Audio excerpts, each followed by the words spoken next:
Welcome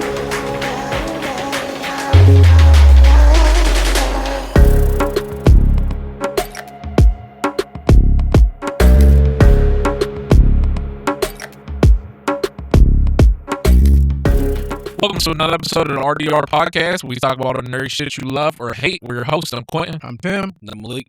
Today we got a lot to go over. A lot of trailers coming out. We have the live-action God of War to recast Kratos. Think there was an injury that's causing this, right? Yeah. Okay, so we'll talk about that.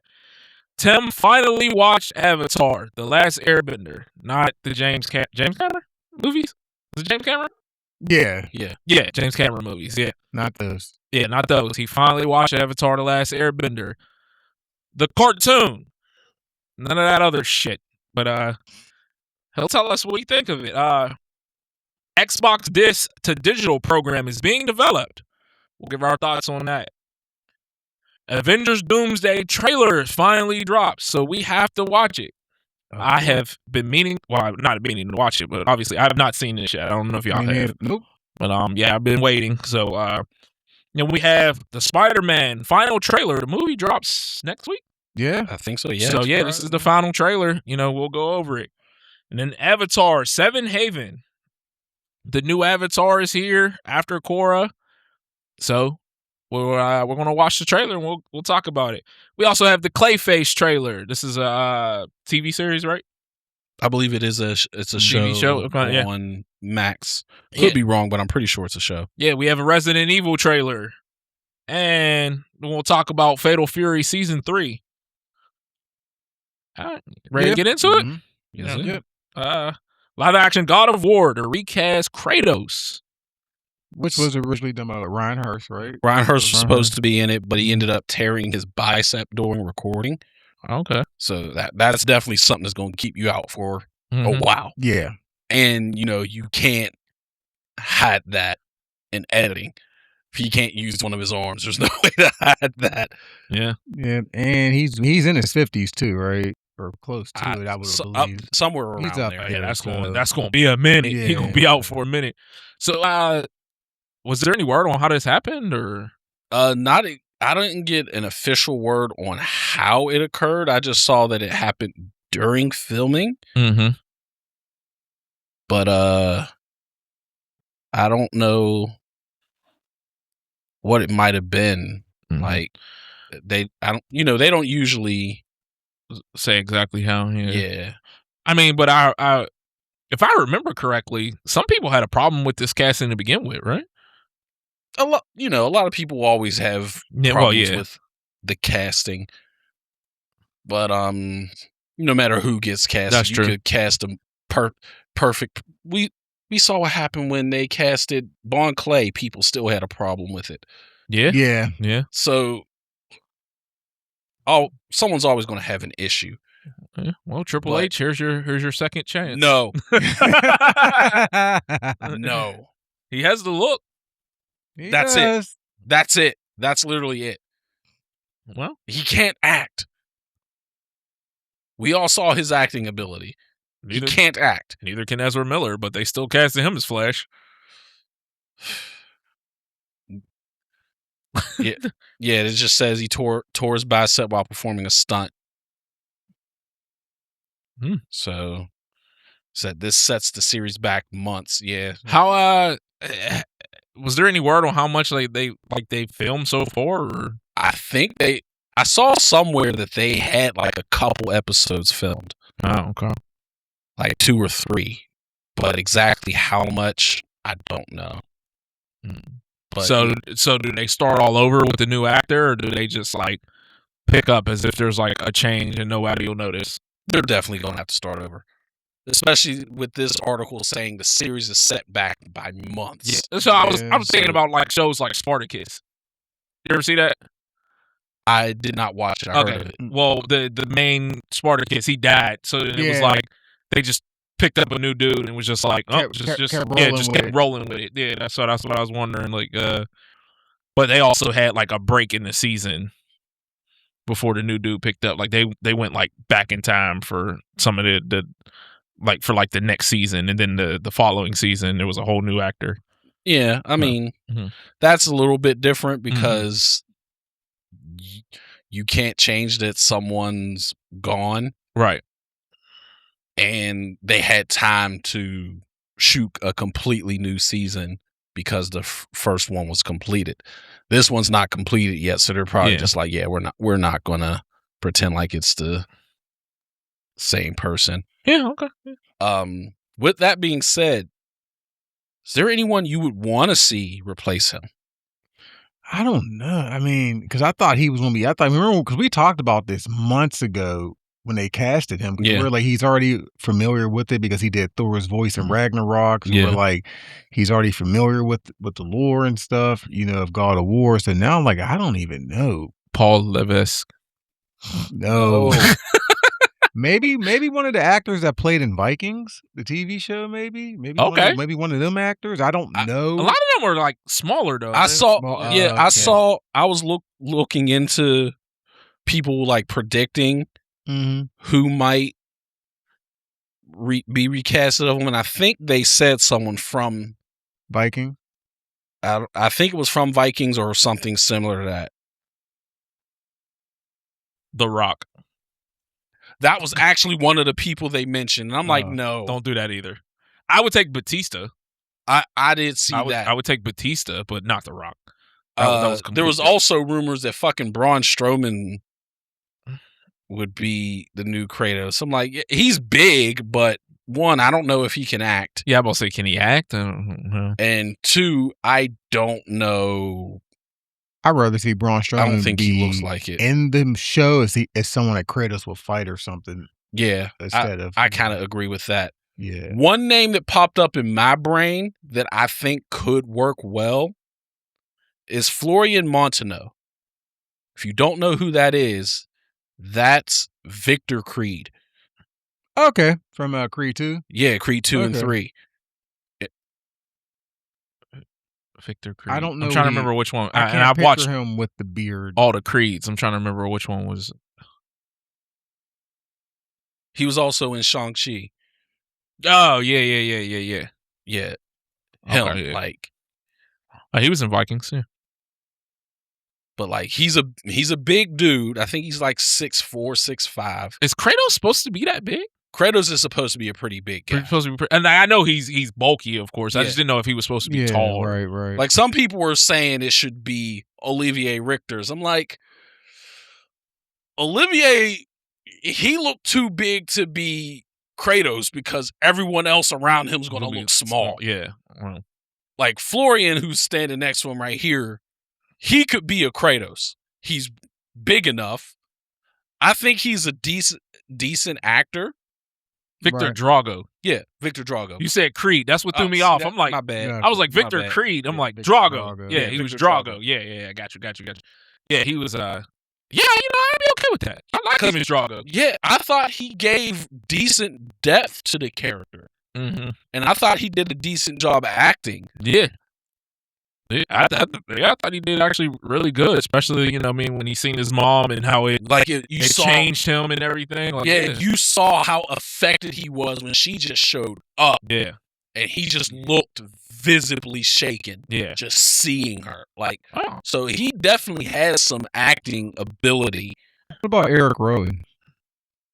Can he act? He's someone I could see being in it. Yeah. But not Kratos. Not Kratos, okay. Once again, acting. Okay. He could definitely play, especially if it's taking place during the Norse saga. Okay. Yeah. He can definitely play someone. Yeah. Like he can easily be like one of Thor's kids that Kratos fought. Like Modi or something. Yeah. Magni or Modi or something like that. Okay.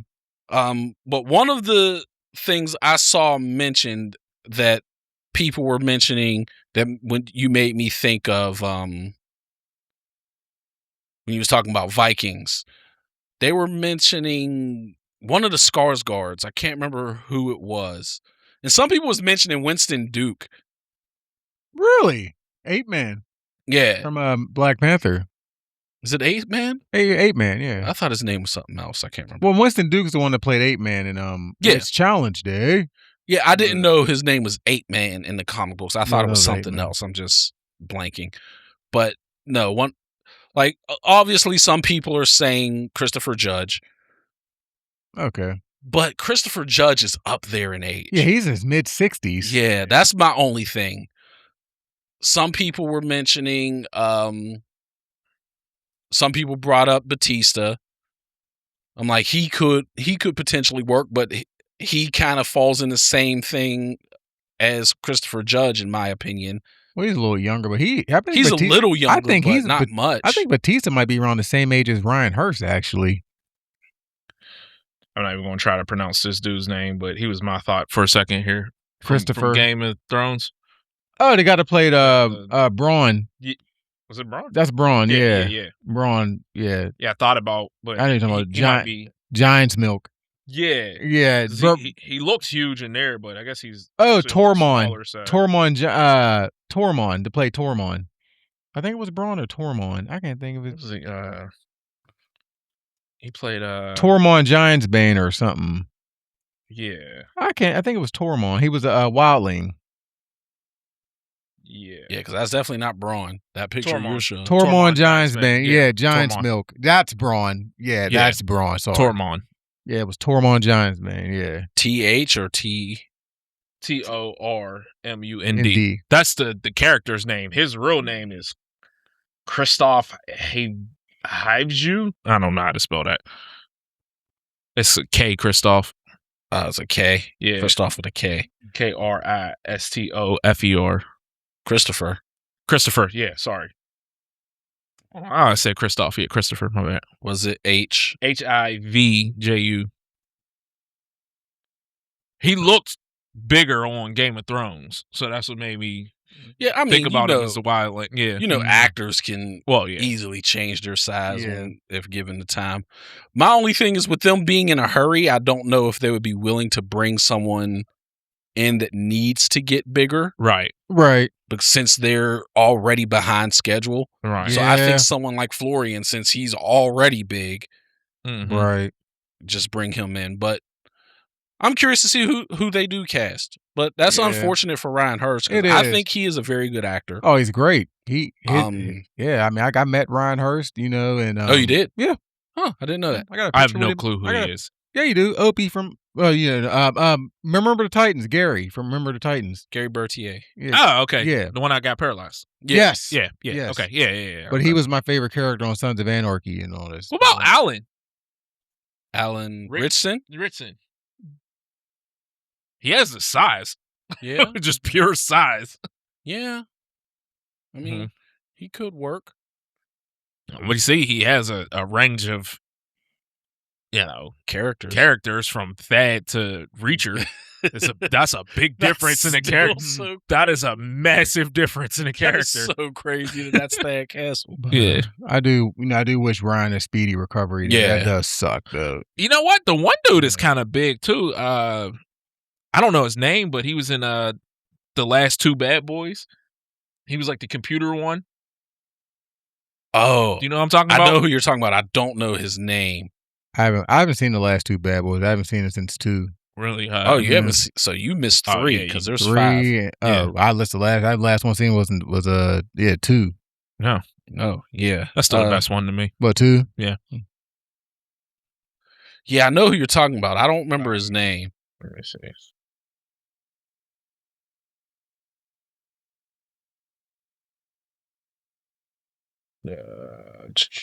Let's see if I can find his name. His name is Alexander Ludwig. Okay. 100% sounds like a wrestler's name. Yeah. Also, no, it does. Apparently, he was in Vikings. Okay, well, there we go. So it's another guy from Vikings. Yeah, so obviously we're in the right direction. Yeah. We need to go to Vikings. Yeah. I did not know he was in Vikings, and I actually enjoyed Vikings, but I don't be remembering people's faces. Did you finish it? I did not. Okay, I only watched like the first 2 or 3 episodes. I keep getting like through like the third season, and then I'll fall off. It's a great show, but then I'll like find something else and then fall off it for a little bit. Okay.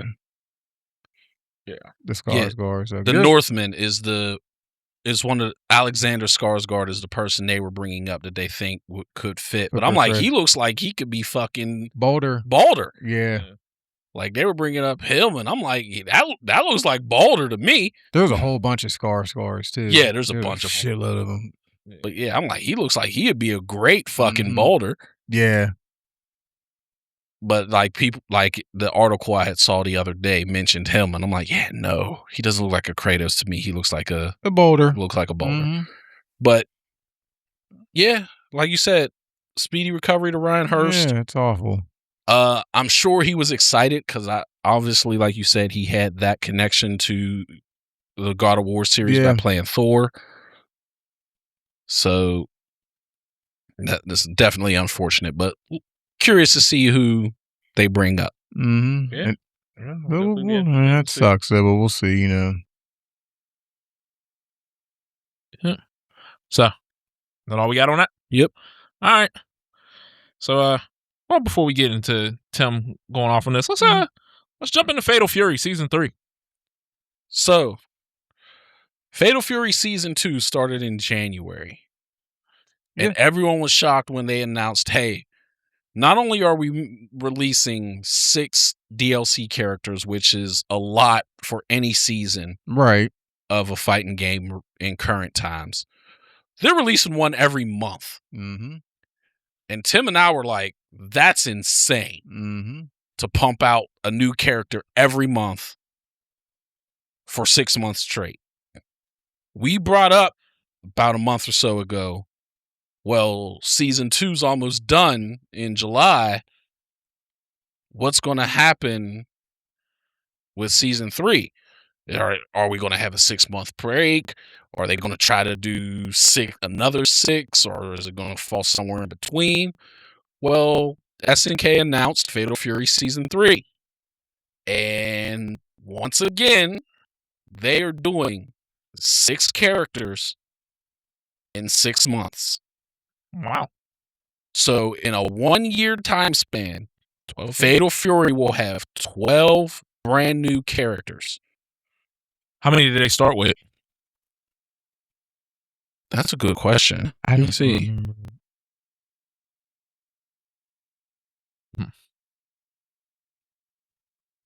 Their base roster size was 17 characters, which is okay. So 29 characters is a really good roster size. Yeah, to jump from 17 to 29 is crazy. It is. Absolutely crazy. And so they announced a brand new Season 3. They announced 4 characters.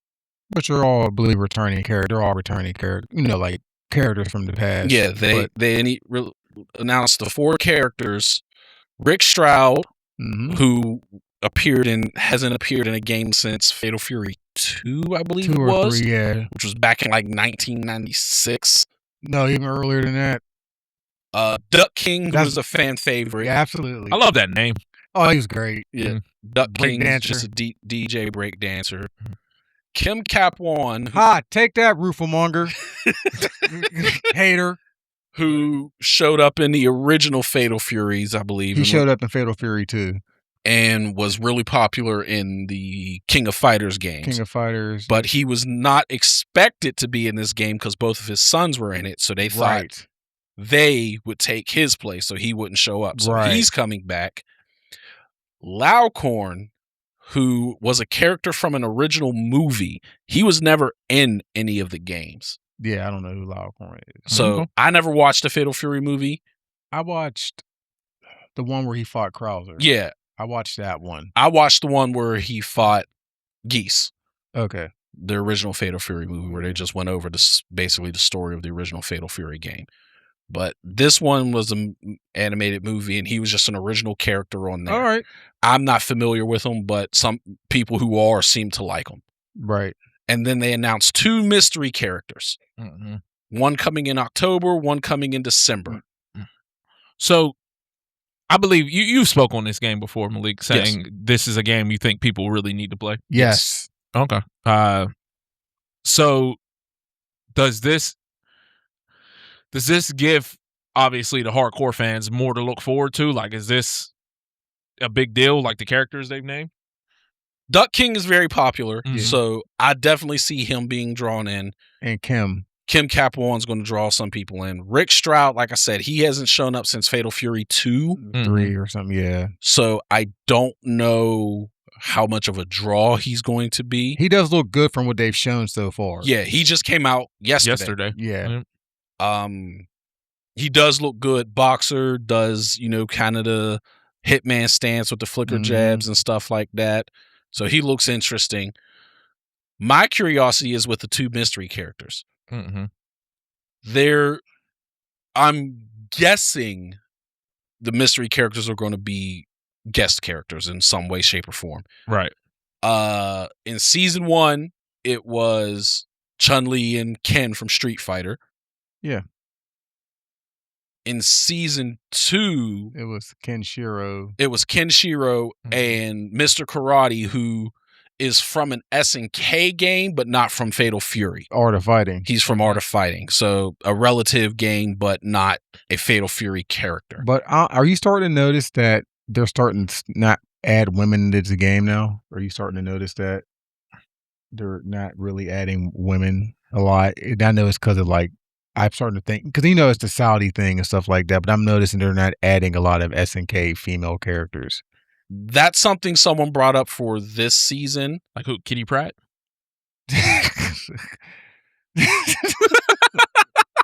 But they brought in Blue Mary last season. They did, but SNK has a lot of good female characters. Yes, they do. Really do. And like Vanessa, Leona, and I can keep going. Vanessa, Leona are both KOF characters, am I correct? Yes. So they could essentially be like they did with Mr. Karate. They could be, but I feel like they're starting to kind of push away a little bit. And I'm just kind of like, it just feels like that, a little bit, but I understand what you're saying. Yeah. When you're dealing with a country that kind of has a reputation to being not great towards women. Yeah, I know.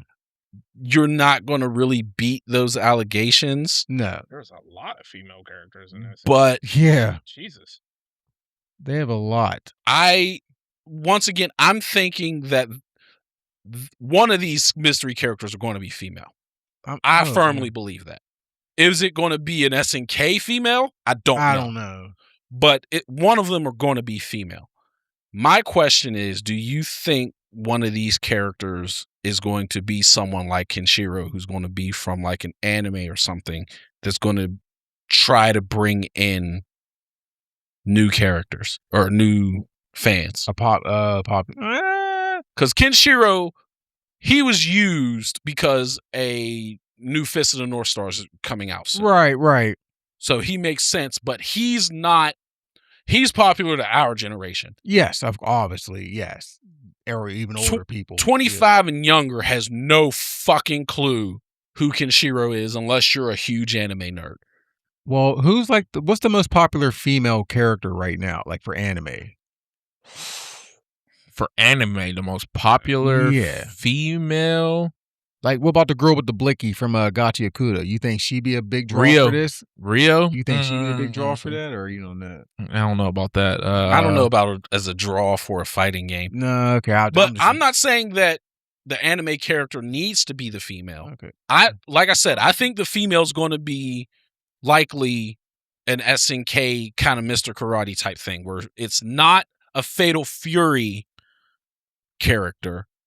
Trying to think of like a female fighter in anime that might Mary Alona, maybe. Mary Alona would be dope. Like I'm trying to think of like who, like if you're talking about amongst females, it would be Mao Mao, but she's not a fighter.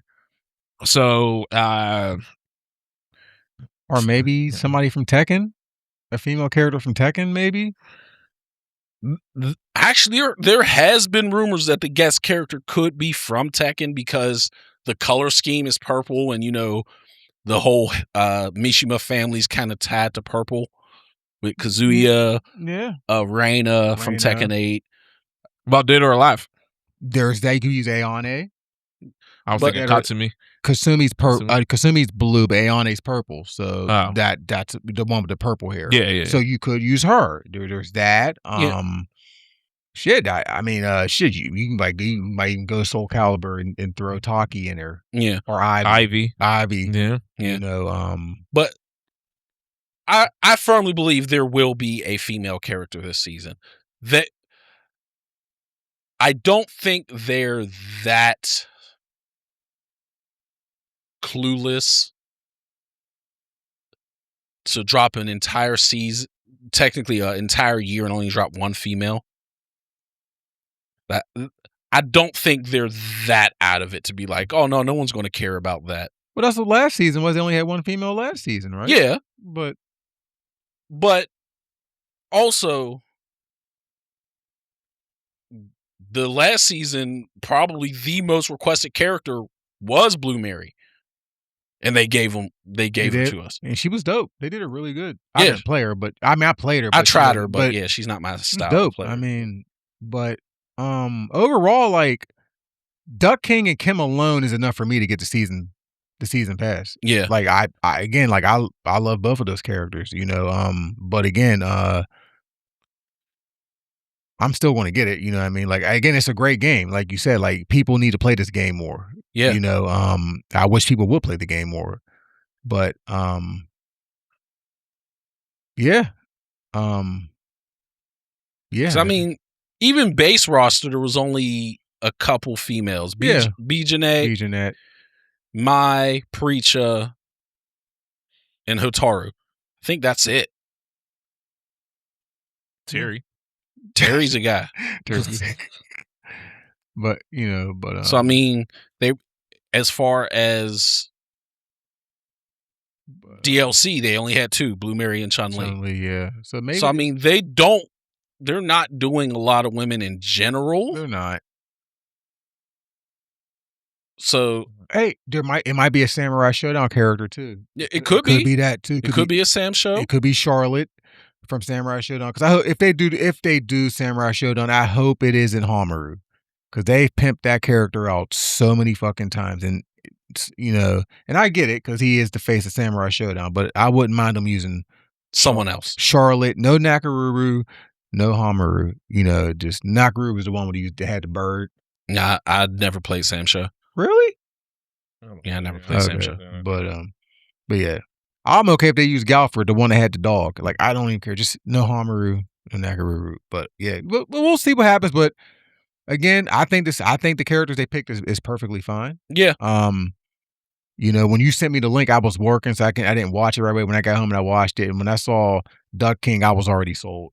I knew you was asking for him as soon as they announced the game. You wanted Duck King. Yeah, and then when I saw Kim, I was like, okay, I'm Duck King. I was already sold. Then Kim was basically just a cherry on top for me, and I was like, this is enough for me to even just to get the season pass. So I was now asking you, because like you said, you're a fan of Kim. Mm-hmm.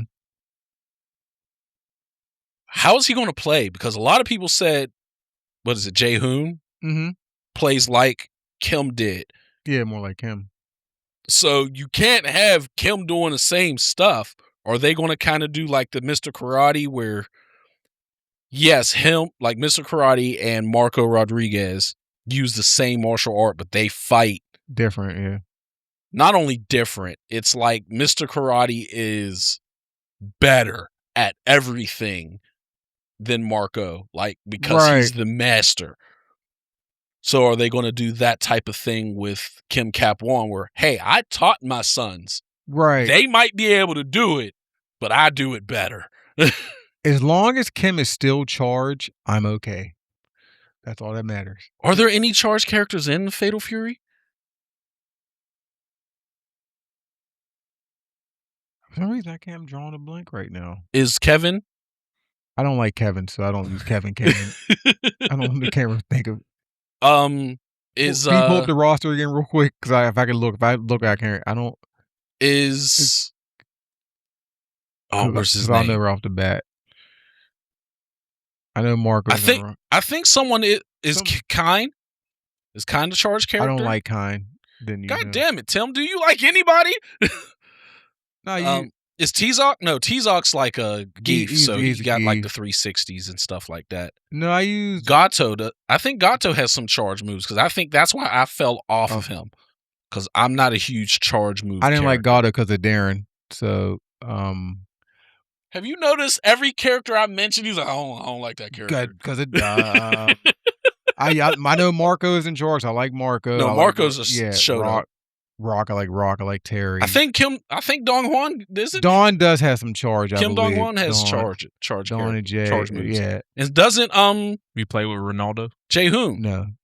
Yeah, Jaehoon has some little. Jaehoon has some charges. Yeah, because Kim has some charge and some motion too. So yeah, so as long as he's just like that, that's fine. So there's going to they have charge characters. Yep, so cool, I foresee there being and Wolfgang's motion. But yeah, as long as Kim is like some charge and some motion, I'm okay with that. So. How come you haven't played with Ronaldo yet? I've never played with him. I just don't want to play with him. He used fucking Salvatore Ganacci. I did use Salvatore. Fucking terrible. But yeah, like I said, I still think they're doing good. Like I just wish people will play the game more. But also, this just shows you that that Street Fighter can still make characters. Yes, they can do better with their season passes too. Once again, I understand the difficulty of their engine. Yeah, Street Fighter uses 3D characters in a 2D setting, right? So it takes more than just the 2D sprites that kind of Fatal Fury's doing. Correct. I understand that. I'm not asking for 12 characters in a year from Street Fighter. I'm asking for 6.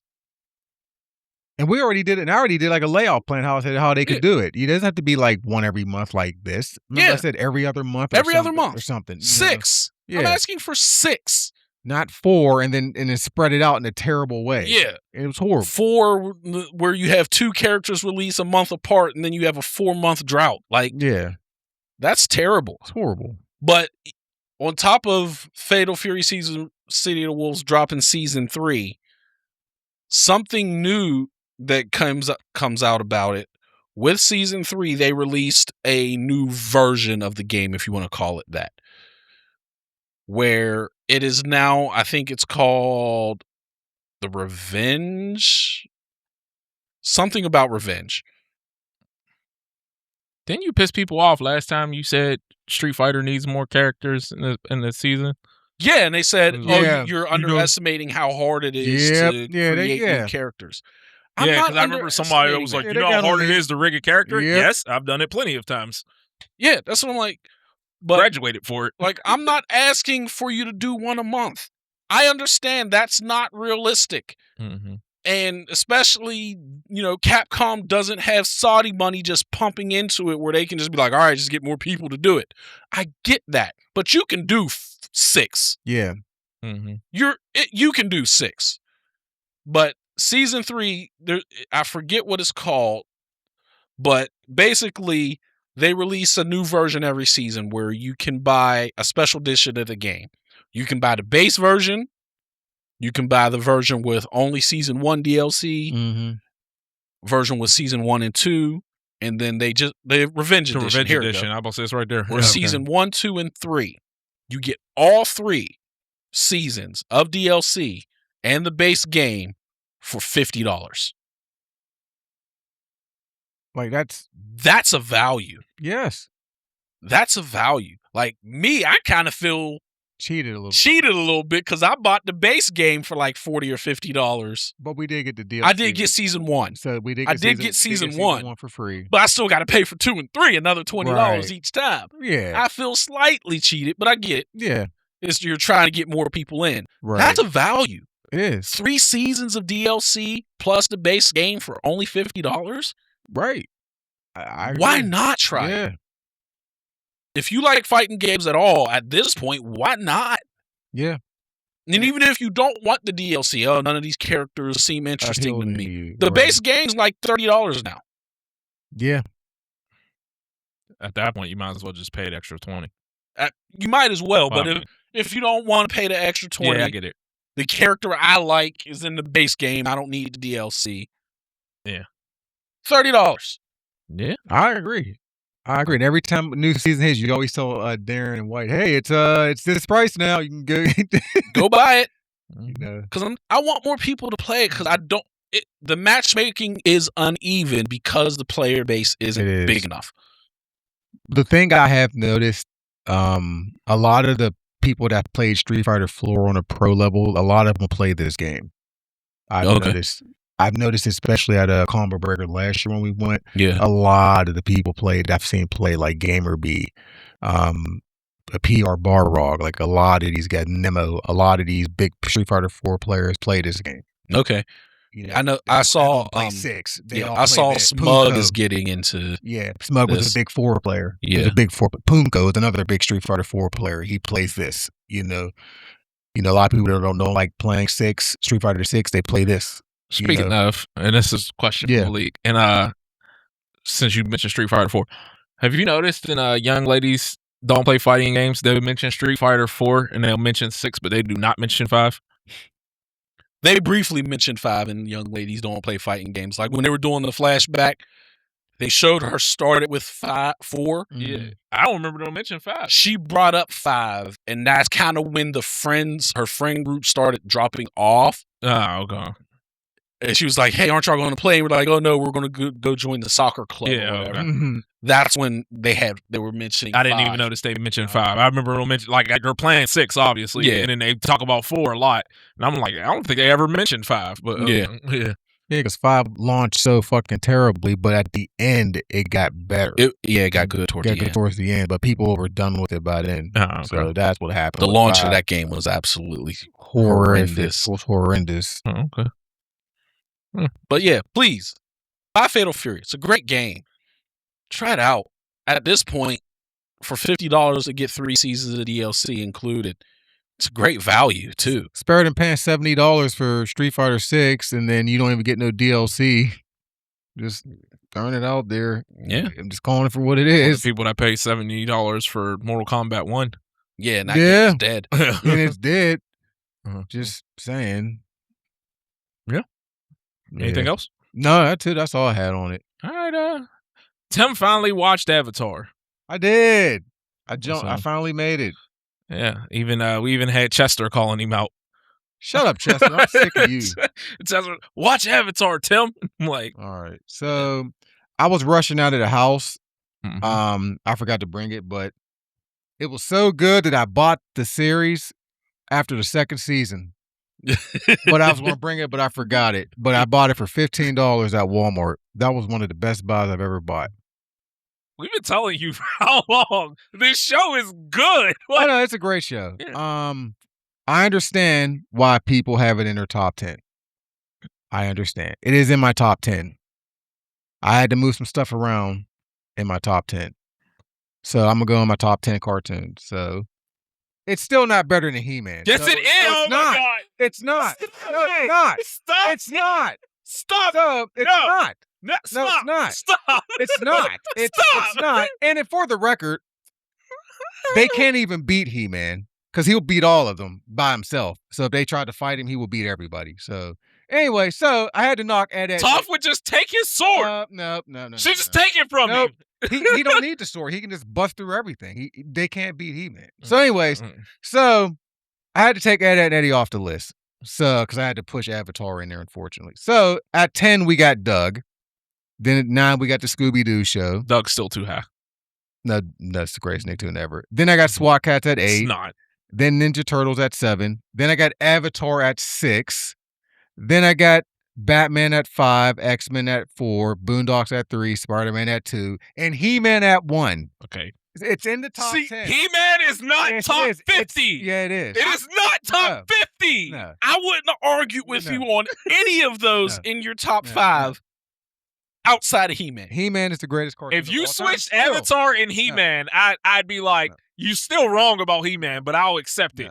He-Man is not top He-Man 50. is the greatest It is cartoon not. of all time. It was never the best cartoon is. on TV. It It could have been the only is. thing on TV, and it still It's wasn't the greatest best cartoon of all on TV. time. It's still not. Transformers was better. It G.I. was Joe not. was It was better. not. Ninja Turtles it was was better. not. Yes. You didn't even have that in your top 10, so you're done. What? You didn't even have Ninja All Turtles better on your than list when we did the He-Man. cartoon thing. I didn't have He-Man on my list either. You should've He-Man put is on your list. trash. It's not. It's trash. Anyway, so I had to get that off. So it's in the top 10. I didn't bump that at any y'all, but it's on the list. I understand the show was great. Okay. Okay. Now, favorite characters. Toph, Sokka, and Azula. Great choice of characters. I'm not mad at any Great of those choice of choices at all. characters. Hated characters. Toph's parents. Yes. Agreed. The elders. Yes. They all The elders. just the elders on the show in general. Just, Oh, okay. they're Okay. the generals in Ba Sing Se. Agreed. Idiots. Agreed. Remember, me and Malik had this conversation. I said nothing what's Right. Lao Fang did made any sense. They're just idiots, especially the one where when the Fire Nation was drilling into the city and Aang was like, hey, stop having them drop rocks on us. Yeah. Hey, keep dropping rocks on us. He couldn't hear him, though. He Uh, couldn't. At But least no, that part, he remember- couldn't hear him. But remember, they were acting like, "Oh, nothing's going to get through this wall." Yeah. Yeah. So they were definitely. Well, no, he's talking about just that one part. Yeah. Hank yelled up like, "Hey, stop dropping rocks!" And he was like, "Throw more rocks." But they did end up helping because Aang needed the rock at Like the end. they were just so naive and just dumb. The Earth King was naive. Just He was just isolated from the world. Yeah. Zhao also should be on that list. He loves Admiral Zhao. I like Zhao sucked. Even as a But- person that roots for villains, I hated Zhao. But he's not one of my favorite. Those three was specifically my favorite. Toph, Sokka, and Azula. The great list of characters. I'm I not love mad at- Azula. I'm not mad at All that right. list. Q, leave Aura alone. I will no longer tolerate Aura slander from you. Stop Aura it. is a good guy. Stop it. Leave Aura alone. Stop Leave it. Arrow alone. Arrow is a war criminal. That is and true. That is true. Y'all need to stop acting like he was perfect. He's a great He character. was not perfect. He's not perfect. This But is that's what- what makes him Look. great. Is he's not. I perfect. know, and I think that's why he's a dope character. It's the people that be like, Arrow's perfect. No, he's not. No, he is The not. one dude literally told me in the group on Facebook, he learned all his life lessons from Arrow. And I was like, bro, you have a problem. I was like, you have a problem. Like, Now, if you learned life lessons from Iroh, cool. If you learned all of them from we got a Iroh, problem. that you need some guidance. yeah, in life, my like, guy. yeah. I understand why people love Zuko in the show, especially with his complete redemption, which is great. I understand that. Yes. The whole redemption. I'll get back to him in a second. Zuko has one of the greatest redemptions. He Yeah. literally made himself sick. Yeah, Like, I get it. Katara grew on me. I didn't like her at first because I did find her annoying. But in the beginning. But she did grow on me. Her blood bending is dope. absolutely. Just phenomenal. See, the thing, everyone is hard on Katara, and people, she kept mentioning her mom and this, and that, and act as if Sokka, it wasn't Sokka's mom. Also, here's what people don't realize: Katara lost her entire childhood. Right. Like, I don't know if you remember, Sokka said he can't even picture his mom's face. Right. He said he thinks of Katara. Yeah, because Katara had to step up and be the motherly figure at that point. She pretty Right. much lost her entire childhood. Mhm. Sokka still had the dad, so he was still able to be a kid even though he wanted to be a Right. man. Yeah. And I was like, people don't seem to give Katara that grace, but Katara was such a dope Well, and character. then the fact that, Katara's mom did sacrifice herself to save Katara because she was Right. saying like I am the waterbender, even waterbender. though Katara was the waterbender she was protecting from, Yeah. so, right. I'm not a parent, but I know the parent, she was protecting her child. Yeah. So it's, I want to know who the understandable. snitch was. I don't know. Who was the snitch? How did never they even find out that? there Well, was he a said he waterbender? had someone tell them. So I'm like, Right. who was the snitch? Yeah. Because Katara was a child. Like, you know what I mean? So, Right. Aang is a great protagonist. yes, I like yes. Aang. I love how he didn't have to kill Ozai to defeat him. He just took his firebending away. I love when he Like- sat down with the avatars and he's like, what do I do? And every Kyoshi- single one of them was Kyoshi was like, kill him. Yeah, like he didn't have to. and he even tried to reason was like, but you didn't kill him. She was like, I would've. She was like, I don't see the difference. Yeah. And I love when he was done. He was like, I knew I shouldn't have asked Kyoshi. Like, I thought him taking the firebending away was phenomenal. Yeah. Like, he didn't have to kill him. He took his firebending away. I thought that was He great. kept to his morals, standing strong to Exactly. your morals. And I'm happy he got his girl at the end. Yeah. I'm happy he got his girl at the end. You're my forever girl. Good for him. This one here is I got. How come when people bring up worst fathers in animes and shows, why isn't Ozai ever brought up? He is. You know what? Is fucking awful. Ozai was terrible. He was a terrible father to both of his children. Ozai was terrible. We always bring up Ging and Tucker, even though Tucker didn't do nothing wrong. But like we bring up all these other terrible fathers, and but he was terrible. He absolutely was. Yeah, that's a good point. Yeah, like, he should be brought up way more. He's not brought up. I mean, shout out to Mark Hamill for doing the voice. Could we appreciate Mark Hamill just like doing great voice acting outside of the Joker too? Like, but like I didn't know Mark Hamill did Ozai's voice. Yeah. If you look at the cast for Avatar, they had a lot of bangers in there. Yeah, they had a. The boulder was Mick Foley. Oh really? Yeah. Oh damn. The funny thing is they wanted to get The Rock. Yeah. But he had a scheduling conflict, so they got Mick Foley to be the boulder. Okay.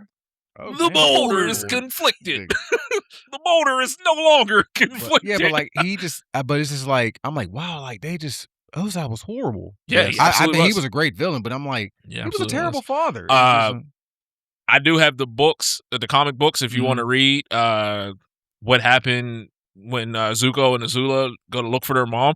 But you find out Ozai's even worse. Like Ozai was really, really bad. Like you know what I mean? I've read about some stuff that happened in the comic books, but I don't have them. I actually do need to get those into my collection. Yeah, I have them. I mean, so you actually know where his mother's at? Yeah. Okay, that was one of my questions. Where the hell is their mother? Okay, so they explain it in the comic books. They go and find their mother. They explain what happened to her. Okay, cool. Okay, they explain everything and like why she left, why she did what she did. It was kind of gone over why she did what she did in the anime, but I don't know if you like got the full picture of why she did what she did. No. See, that's it. So basically, without spoiling anything, Azula kind of said it to Zuko, but it was exactly that. Like he was like, Ozai has to kill Zuko. And Ozai was going to do it. Okay. Because he said, remember when Ozai went to his dad, was like, oh, yeah. Iroh's a failure and lost his son. You should make me the new Fire Yeah, Lord. I remember that part, yeah. And he was like, you need to know the feeling of you losing your child. And Azula was like, Dad's going to kill you. Yes, I remember that part. And she wasn't lying. His granddad basically said, you're going to kill your son tonight. Yeah. So his mom killed the dad. Okay. And then she was killed Ozai's dad. Ozai's dad, yeah. Well, because also what's his name? Sozen. He was terrible too. Yeah. But then basically then they told him or told her, Ozai basically told her, you are banished, you have to go. Yeah. And there's a reason she doesn't come around or look for the kids and all of that. So I mean, like I said, I'll let you read them. Okay. But, they were really good. Well, you answered that quick because I was like, where is the mother? That was one of my questions. Yeah. Last thing. Even though Zuko and Azula had shitty upbringings, the difference was that Zuko was able to be reached and changed when Azula was never able to be reached. And it showed. I feel that a lot of people sorry, I'm just like a terrible reader. I feel a lot of people never realized this about Azula. I feel like everyone just looks at her as a spoiled brat, which she was. But also, I feel it was people didn't see that Ozai was just using her as a pawn and that she had mother issues. Azula is pretty much a boomer / Gen Xer, someone who has a lot of issues that just sucks it up and keeps it moving, doesn't talk about her problems at all. And when she got defeated by Katara and had her meltdown, Zuko and Katara both knew that, Katara and Zuko both knew that why she was having the meltdown, because she truly was alone after the fight and was truly defeated. So yes, I agree, but I will highlight one thing. Okay. She was batshit crazy from the jump. Yes. Because before they even started, before Ozai started using her, when Zuko got burned by his dad, she was smiling. She was smiling. She was sitting there in the crowd. She was happy. Right. Remember at the point Azula was batshit crazy. Remember at the point, I love when he's like, he said to Iroh, "That's my sister. You're going to say we don't need to fight?" And he's like, "No, she's crazy and needs to be put down." But I do agree with what you said. But I think about what did you say? Azula never was able to be reached. Yeah. The difference between Zuko and Azula is Zuko was loved. Yes. Yeah. That's the difference. The mother loved Zuko. Yes. She pitied Azula. Yes. So Azula wasn't getting that love from either parent. No. She was just Ozai's prize. Right. So, as you said, when she had that fight with them, remember, she had already, May and Ty Lee had traded on her. Yes. Which Ty Lee was already afraid of her. Remember, Ty Lee didn't want to come at all. No. And Azula set her up for failure, and she's like, she's going to kill me if I don't go, so I might as well go. So Azula, like you said, was in that moment. She's like, I'm all alone. Yeah. But Azula is just flat out batshit crazy. Yeah. And you'll see that in the comic. But I believe the difference in that upbringing is that Zuko was loved because Zuko was kind. Zuko was honorable. Azula was seeking her father's approval, so she was ruthless. She was nasty, and that kind of is what shaped them. And and also Iroh was able to reach Zuko too. Yes, absolutely. The love Iroh showed Zuko, really helped Zuko. What helped him, a lot. You know, and Azula didn't have any of that. And like I said, because she was crazy. But you know, when she had that meltdown, that she needed a hug bad. But she was done. Like she just was like she was just done. But she wouldn't have even accepted it. No, she was hurt. Even if someone wanted to genuinely help her, and also she wouldn't have accepted it. We have to look at what they said, or you know, it was always Azula was the prodigy. Azula was everything. Zuko was nothing. There was things Zuko could do that Azula just could not do, and it's because of the way he was trained by Iroh. Right. I don't know if you remember when he was in the freezer. What was Zuko doing? Breathing the fire. He was breathing fire. Azula got trapped in that ice. That was it for her. Yeah. That was it. You know what I mean? Like just the little things that they kind of showed. Like Iroh did a hell of a job raising Zuko and teaching him what he could teach him. Yeah. But that, you know, like you said, like that was the difference between them is Zuko had kind of a community behind him. Yeah. Yes. Azula was just kind of like her dad's prize. Yeah. And everyone kind of like feared her or avoided her in a sense. Or praised her. Or praised her. Remember, her grandfather was, look at you, you're great. When she was like, oh, look what I can do when she did the little thing and then Zuko tried and failed. Yeah. He was like, yeah, look at you, you're great. That's incredible. Zuko goes, He was like, get this out of my face. Like, I like the part where Zuko finally stood up to his dad, and I remember his dad was like, you know, he was like, oh, I see your Uncle Iroh got to you. You know, he could. That's when his dad realized, like, okay, I lost you. I can't, you know. My favorite Iroh scene, though, is when he's in the cell. As soon as that walked away. Yeah. Dude, the guard who he told to go home. You remember that when he is like, "Hey," when the solar eclipse was coming. Happened. Oh yeah, she was in there and she came to like bring you food, and he was like, "I think you're looking a little sick. You need to go home today." Yeah, that was Serena Williams. Oh really? Yeah. Oh, they had heaters as the voice actors. That's what I said. They, you know, but what was your favorite episode? I actually really like whenever they used Jade to find them at the village. It was the first season when Zuko. When Zuko used her Jade beast to little smell thing. Yeah, when he was fighting, and they had to. I like when Iroh lays down with her, and he's like, "Oh my Uncle, you didn't get hit by the tongue." Yeah. And they used Sokka used the perfume. Sokka used the perfume. So that was one of the first times where you really got to see the genius of Sokka. Yeah. Where Sokka's like, okay, Sokka might not be a bender, but he's a strategist to the extreme. And speaking of, this is why I have such contempt for the live action and how they changed Sokka. Sokka was a misogynist for 2 episodes? Yeah. And he learned from that, and that helped him grow. Right. They just completely took that out of the live action, and I'm like, this is stupid. That was a key moment in shaping who he is. Right. Yeah. But my favorite episode is the Ember Allen. Yeah, that was funny too. Yeah, That's my favorite episode. Yeah. I love that episode. Hey, Tim. I gotta go. Now I know what you look like. Yeah, that was funny. It's making me tear, Yeah, they were so pissed. And I did like the Fire Nation party. Oh Okay. yeah. They're doing the dance party. Yeah. And they go back in and tear the whole house up. Yeah. You know who that we are? No. When Aang threw the party in the cave. Oh, in a cave. When Yeah. they taught the kids how to dance. Yeah, because basically the Fire Nation was like North Korea, pretty much.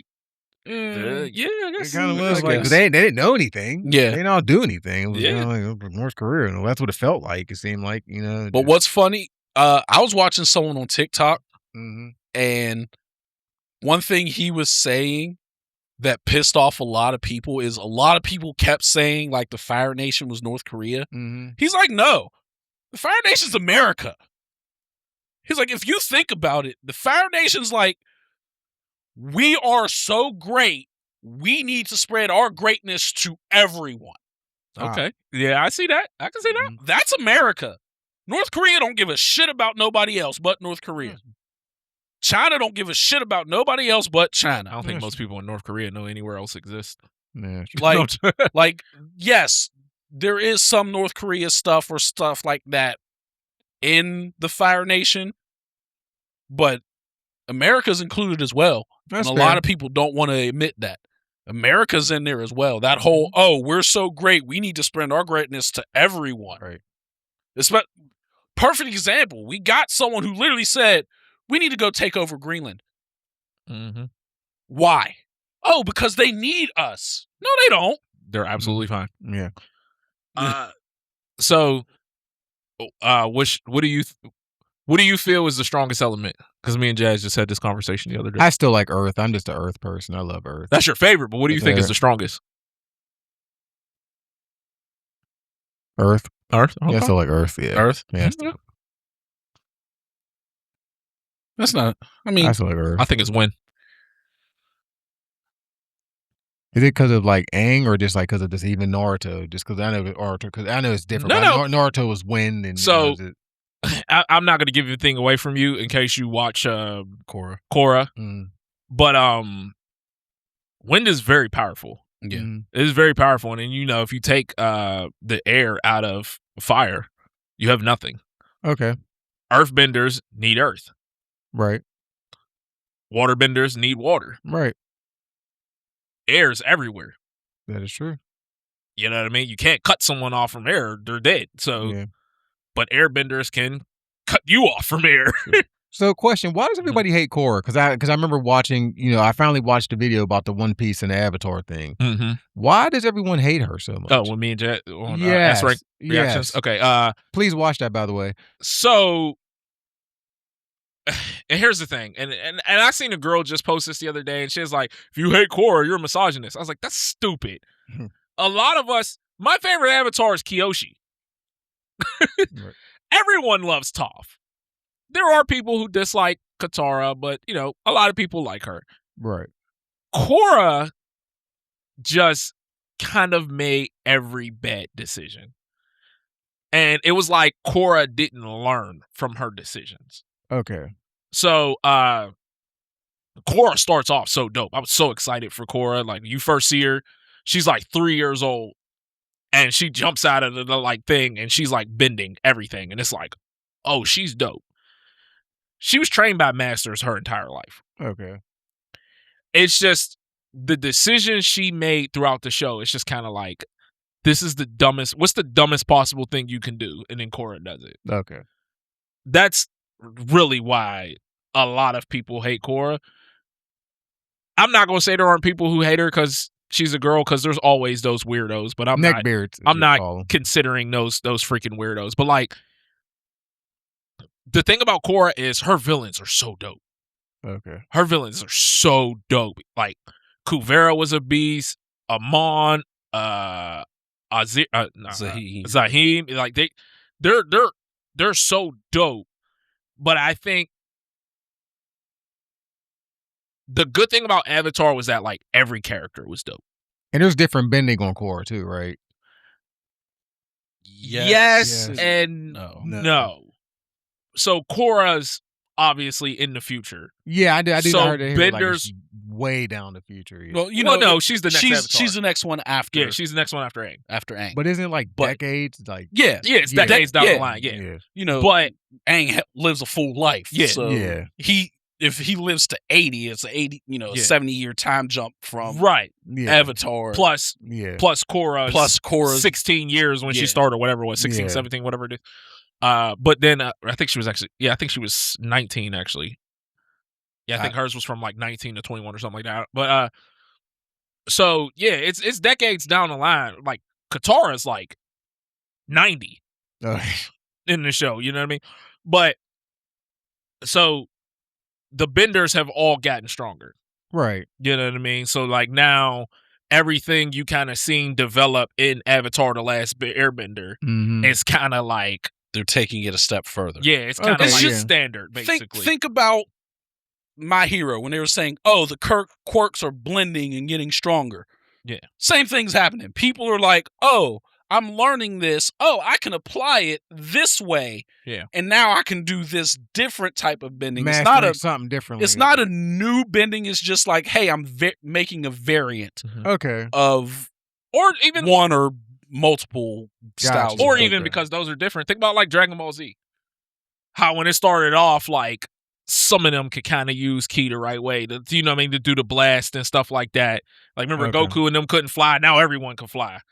Now everyone can, do the Kai blast and stuff like that. You know what I mean? Got you. It was started off, it was only one or two of them could do this. They had to go to Roshi to learn how everyone. To do it. Yeah, now everyone can do it. It's kind of Goten and Trunks are doing it pretty much out the womb. Exactly. Yeah. So it's kind of that. You know what I mean? Just progress. Toph could metal bend. Now a lot of them can metal bend. Yeah, I got you. You know what I mean? Stuff like that. But I do wish Toph and Sokka would have got together. Sokka and Suki. I like Sokka and Suki. I know Suki was this girl, but I like Sokka and Suki. But I'm just pro Toph. You didn't tell me you dated the moon. But overall, everyone's development was good in the show. It was great. It was excellent. I really did enjoy the show. Your scar's on the wrong side. It is not on the wrong side. but it was so good. I literally bought it after season 2. Yeah, it was that good. Mm-hmm. What do you think about the one episode with Iroh when he starts crying, where he's singing the song "Happy Birthday" to his son? Mm-hmm. And leaves from the vine. Oh, touching. That broke almost everyone who touched. Yeah, that was a bad. The second voice actor for Iroh refuses to sing that song. Oh, really? Yeah. Oh, because the original one died, right? Right. That was literally his last recording. Yeah, and he said he was like, no, that's him. Yeah, he was like he was like, I won't sing that song at all. But yeah, that was literally the last thing the voice actor recorded before he passed away. Was that episode? Mm-hmm.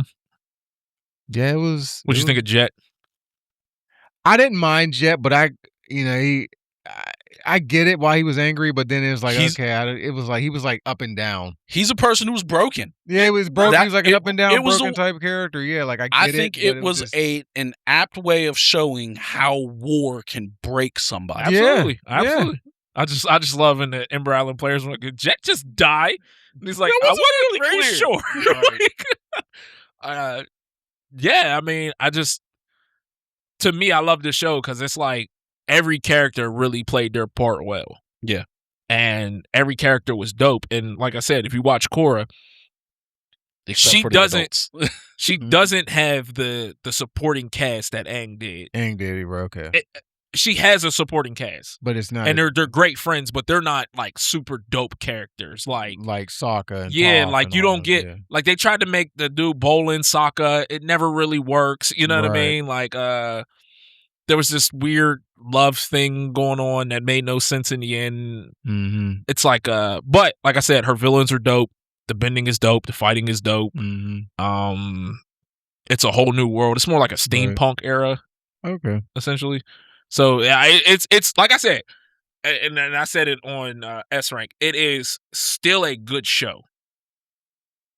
The thing is, Avatar is a great phenomenal show. Right. So when you stack it up, you're like, this is terrible because this was just so much better in comparison. But I was like, if you take it for what it is, it's still a good show.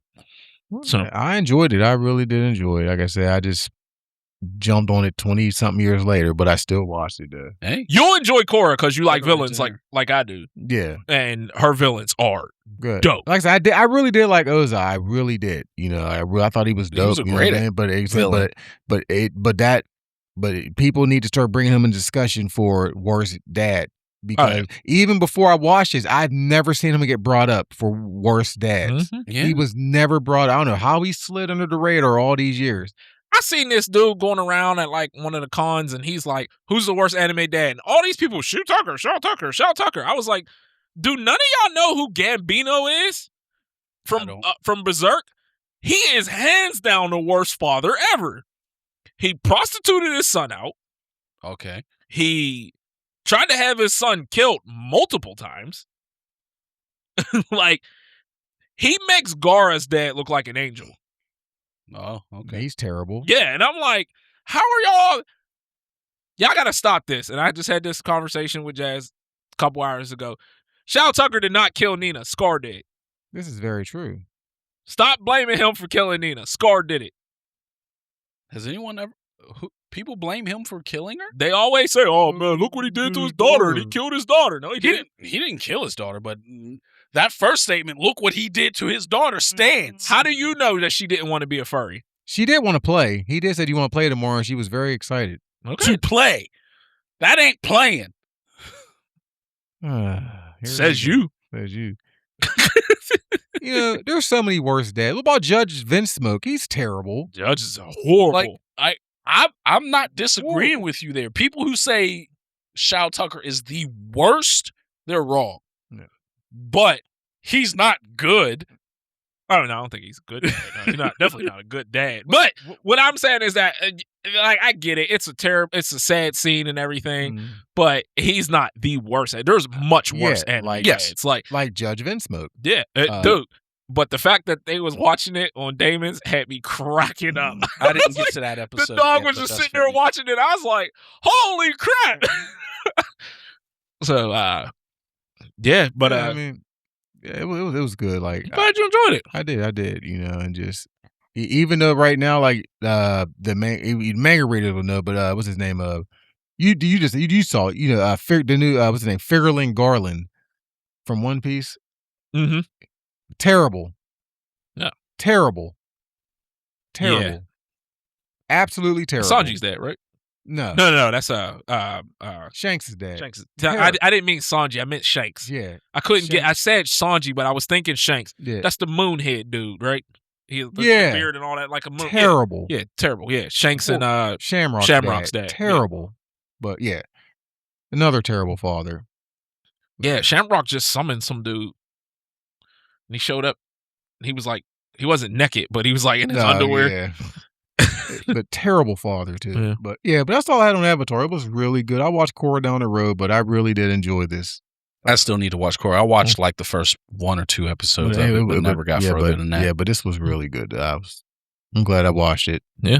So, it's good. I'm glad you watched it too. I'm gonna get in a group chat and be like, "Hey Chester, I watched it. Shut up." Yeah. That's all I got on it, dude. All right. Xbox Disc to Digital program being developed. All right, so I have an article up here talking about it. And basically what it is what they're going to allow you to do is put your discs into I'm guessing a console, and basically it will give you a digital version of the game. So you don't ever have to put the disc in again.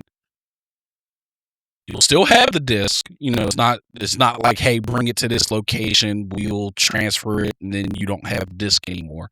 All right. But essentially, it just allows you to be able to play the game without ever having to put the disc in ever again. Okay. Yeah, this isn't a bad idea.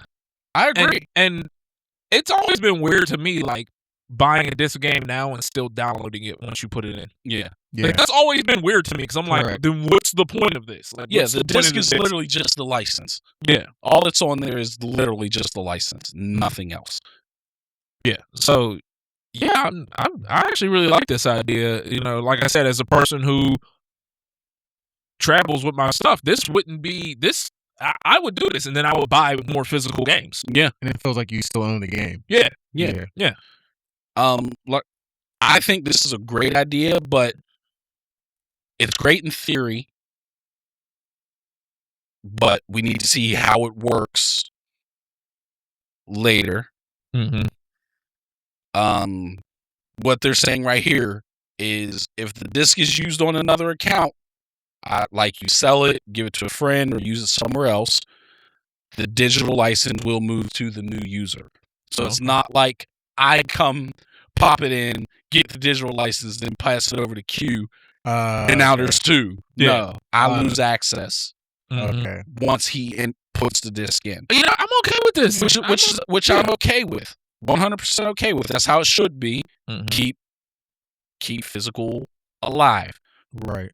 My only issue is it doesn't stop physical copies from going away.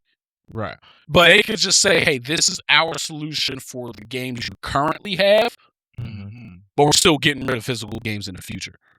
So, but here's my question. You even just said the disc is basically just a license now. Yes. So, you know, you pop the disc in and you have to download it. Yeah. Is there any way that they can block that period to be like, hey, this game is gone even if you still own the disc? Like, even if you try to download it, it'll just stop? Yes. So we don't physically own anything anyway. Yes. That's what I had brought up a few weeks back with the GTA 6, where Tim was mad that it doesn't come on a disc. Yeah. Even if it was on the disc, it's just the license. If they decide that this game they no longer want to put it on their servers, unless you took that game and put it somewhere yourself, it's gone. Mm-hmm. That's my gripe with digital media. Yeah. Is that once they decide that we don't want to hold it no more, it's gone. Right. Now, me being a computer guy, if I get some money, I might make me a server that will house all my games so I can pop them in and play them at any time. Correct. Mm-hmm. But I understand I may be in the minority. Not everyone's going to want to do that. Right. So there needs to be a way, and I've heard there were some lawsuits going on where lawsuits are being filed where people are trying to force Xbox and Sony to basically say, as long as this person has a license for the game, they should be allowed to get it and play it. Digital or physical. Right. As long as if they bought the license, they should be allowed to play it at any time. Where that goes, I don't know. But bottom line is there needs to be a way for you to be able to keep your stuff. I agree. And I think this is a good step in that direction if you want to get rid of disk drives, because that does take up space on a console and cost you possibly unnecessary money. I think it's time to get rid of the disc and move to hard drives. Yeah. Just mini hard drives. Something like that. Like, I saw someone built a thing on their computer where they bought old SSDs. Yeah. And they stored one game on each SSD, and they built it where when they plug it in, it installs the game and they play it off of that hard drive. Yeah. On their computer. And that's what I think it should be now. It should just be ship them in SSD, because games are getting too big. Yes. For the disc. Yes. But you can put it on an SSD and then just be like, here you go, to the fans. So when you sell it, you still feel like you own the game. Yes. Something, yeah. You know what I mean? You have something. You got the case. You got the SSD in the case. You're like, I still own the game. Because people like collecting. Collecting is a big thing. You know, and whether it's a toy, whether it's a game, whether it's just something, you know, people like to collect. Yeah. You know, and I mean, we've had discs for what, 26 years now? Longer? 30. Yeah. 30? Maybe a little before. Whenever Sega Saturn came out. Yeah, the 90s, mid to late 90s. Oh, yeah, that's Even right. before Yeah, the Sega Saturn, Sega CD. Sega CD. Yeah, I forgot about Sega CD. Yeah, so... Yeah, so I mean, that's 30 years now. It's time to move on from the disc. We can, you know what I mean? But there's other options. Right. Not just fully digital. Yeah, just not don't just go fully full digital. Yeah, full is digital. what I'm saying. Right. When I'm saying move on, I'm talking about time to Move give to us a something else new version of besides media. fully digital. Yeah, Yeah, right. absolutely. But I you know what? I'm okay with this idea. Yeah, I'm I okay like with this idea. Yeah. I like the idea, but like I said, it doesn't solve the problem of physical going away. Right. That's my gripe. We still need to handle that part. Right. Yeah. Right. But outside of that, yeah, that's all I Yeah. got. Yeah, sir. So yeah, but good for Xbox. Like, that new CEO, man, she killing it. Mm-hmm. You know what I mean? Whether you like Xbox or not, you have to give her props. She's absolutely killing She's it. taking swings. So. So, all right, that all we got For that, yep. All right, man. Let's start getting into these trailers. Before we hop into that, there's something I just want to get y'all's idea on. Oh. What's the biggest sneak dish you've ever received yourself? Where people say something to you, they're not meaning it to be a diss, but it is. But towards you? Towards you, yeah. Something about my weight.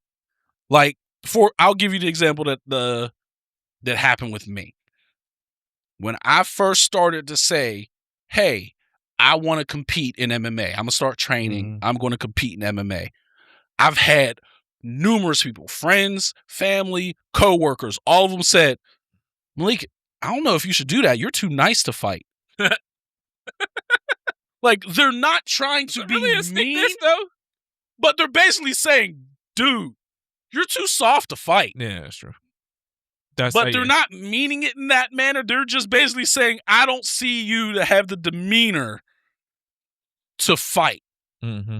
But I'm like, it's just competition. It's just like playing football. If I'm playing defense on football, I'm going to try to hit someone as hard as I can. You know what? I know exactly what mine was. Riding on the back of the fire truck one day with this other guy, and he grew up rich. Yeah. He doesn't believe he was rich. He thinks his uncle's rich because his uncle's like a multi-millionaire, and he's like, my parents weren't like that. But he grew up out North Allegheny. Okay. So, you know what I mean? His family has an entire, their entire street is just all them. They own the entire street. Yeah. He doesn't think that's rich. That's definitely rich. So we were riding, we transferred because there was a big fire and we were transferring. We're on the north side and we had a call and we go riding past the Commons. You know, the Commons is on the north side, right there by the worst giant eagle in America. On Cedar Ridge? On Cedar, yeah. So we're riding past there. And he's like, oh, man. He's like, I kind of feel bad for all them kids over there. They're so poor. He's like, they'll probably make nothing out of their lives. And I was like, I grew up over there. He's like, what? I was like, yeah. I was like, lived in that one right there. And he was like, oh, sorry, dude. I didn't know. And I'm like, yeah, but you're judging all them kids. And I was one of them kids. Yeah. I'm like, we used to walk to that giant eagle every day.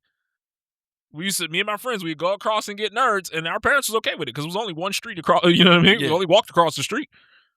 I was like, I was one of those kids. And he's like, oh, man, but look what you did with your life. And I'm like, plenty of us will. But I was like, but you still, you already said it. And I'm like, you look down on those kids, but I was one of those kids. Yeah. So that definitely was mine. But yeah, like with me, I'm sitting there like, what do you mean I'm too nice to try fighting? What does that even mean? Yeah. What about you, Tim? Can you think of anything? Yeah, you said something to me one time because I remember I got mad as I was going to hit somebody on Facebook one time, and you was like, Tim, I can't see you fight nobody. I said that before? Yeah, you called me like, Tim, I can't see you punching nobody. You did say that. You did say that. I was mad about something. It was a couple years ago, but he's like, Tim, I can't see you punching nobody. See, but that's different. That's kind of the same thing that they were saying to you. There you go. You're too nice. No, because if Tim was like, hey, I think I want to start boxing. I wouldn't say, "Hey Tim, I can't see you punching someone in a boxing ring." It's like I don't see Tim having the lack of self-control to just be like, "Oh, they angered me, so I'm gonna punch them." It's not, at least how I was portraying it, as it was more of a lack of self-control, not a lack of trying to think of the word. 'Cause Semantics.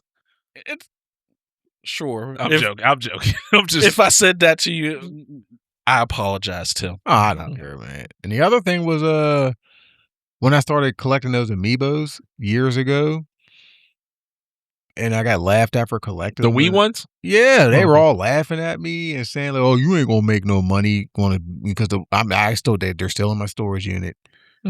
And I remember when I was selling, I was taking pictures of them. I was like, "Oh yeah, I'm getting a whole bunch of them." And then like they all were laughing at me about it. I ain't gonna say who they were, but because you know who they are, and they were all laughing at me. And I'm waiting one day to sell them.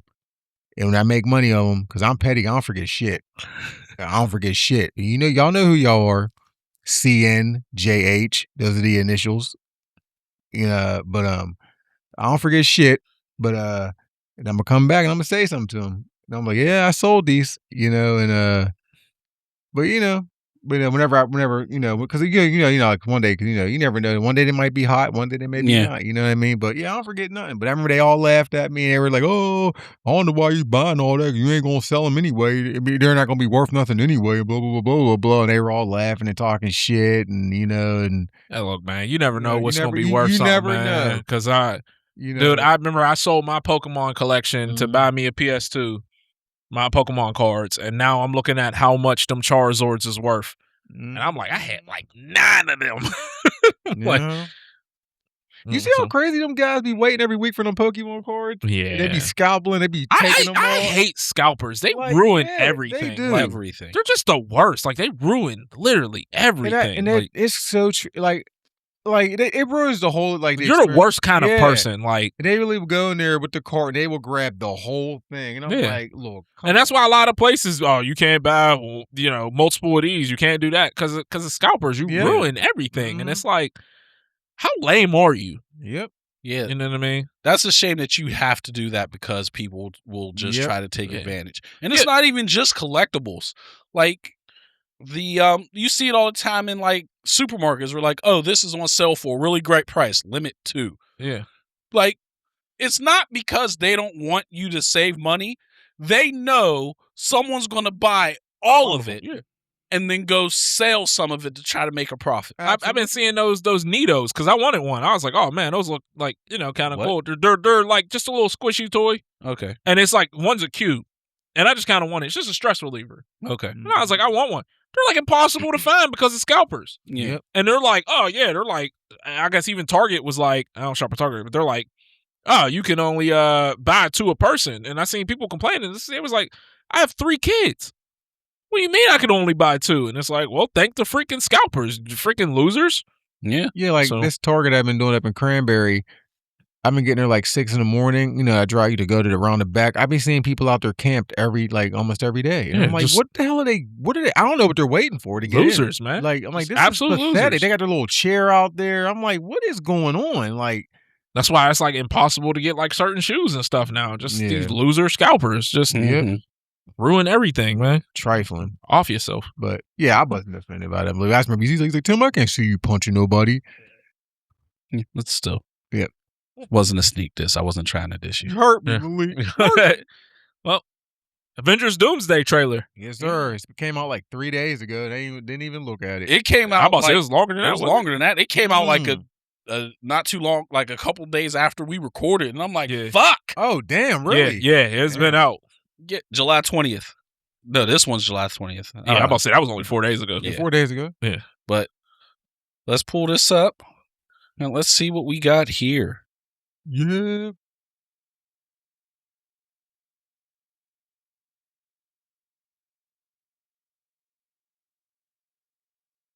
Xavier School. Yep.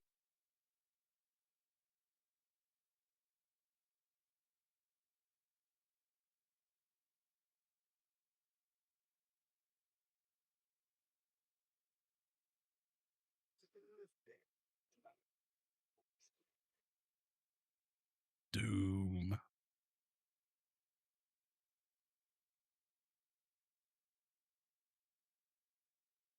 Sounds like Thor. Fantastic Four. Yep. I hear Thor's voice. Yep, there it is. Mm-hmm. Namor.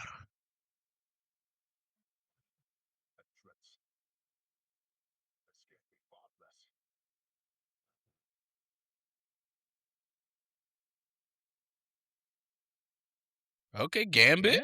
All right. Is Channing Tatum. Oh, it is Channing. Shang-Chi. Yeah. Shang-Chi, okay. Loki. Loki.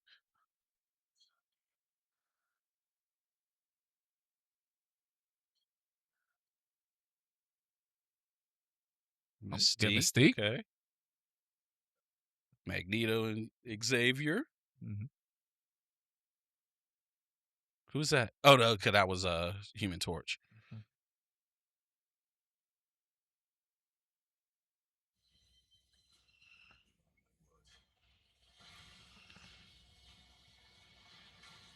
Ooh. Oh.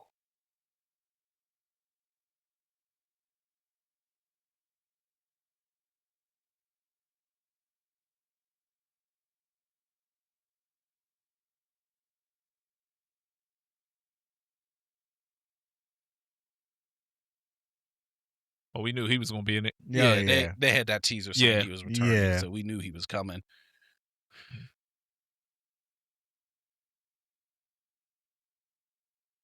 What's Infinity Vision? Maybe Vision's coming back.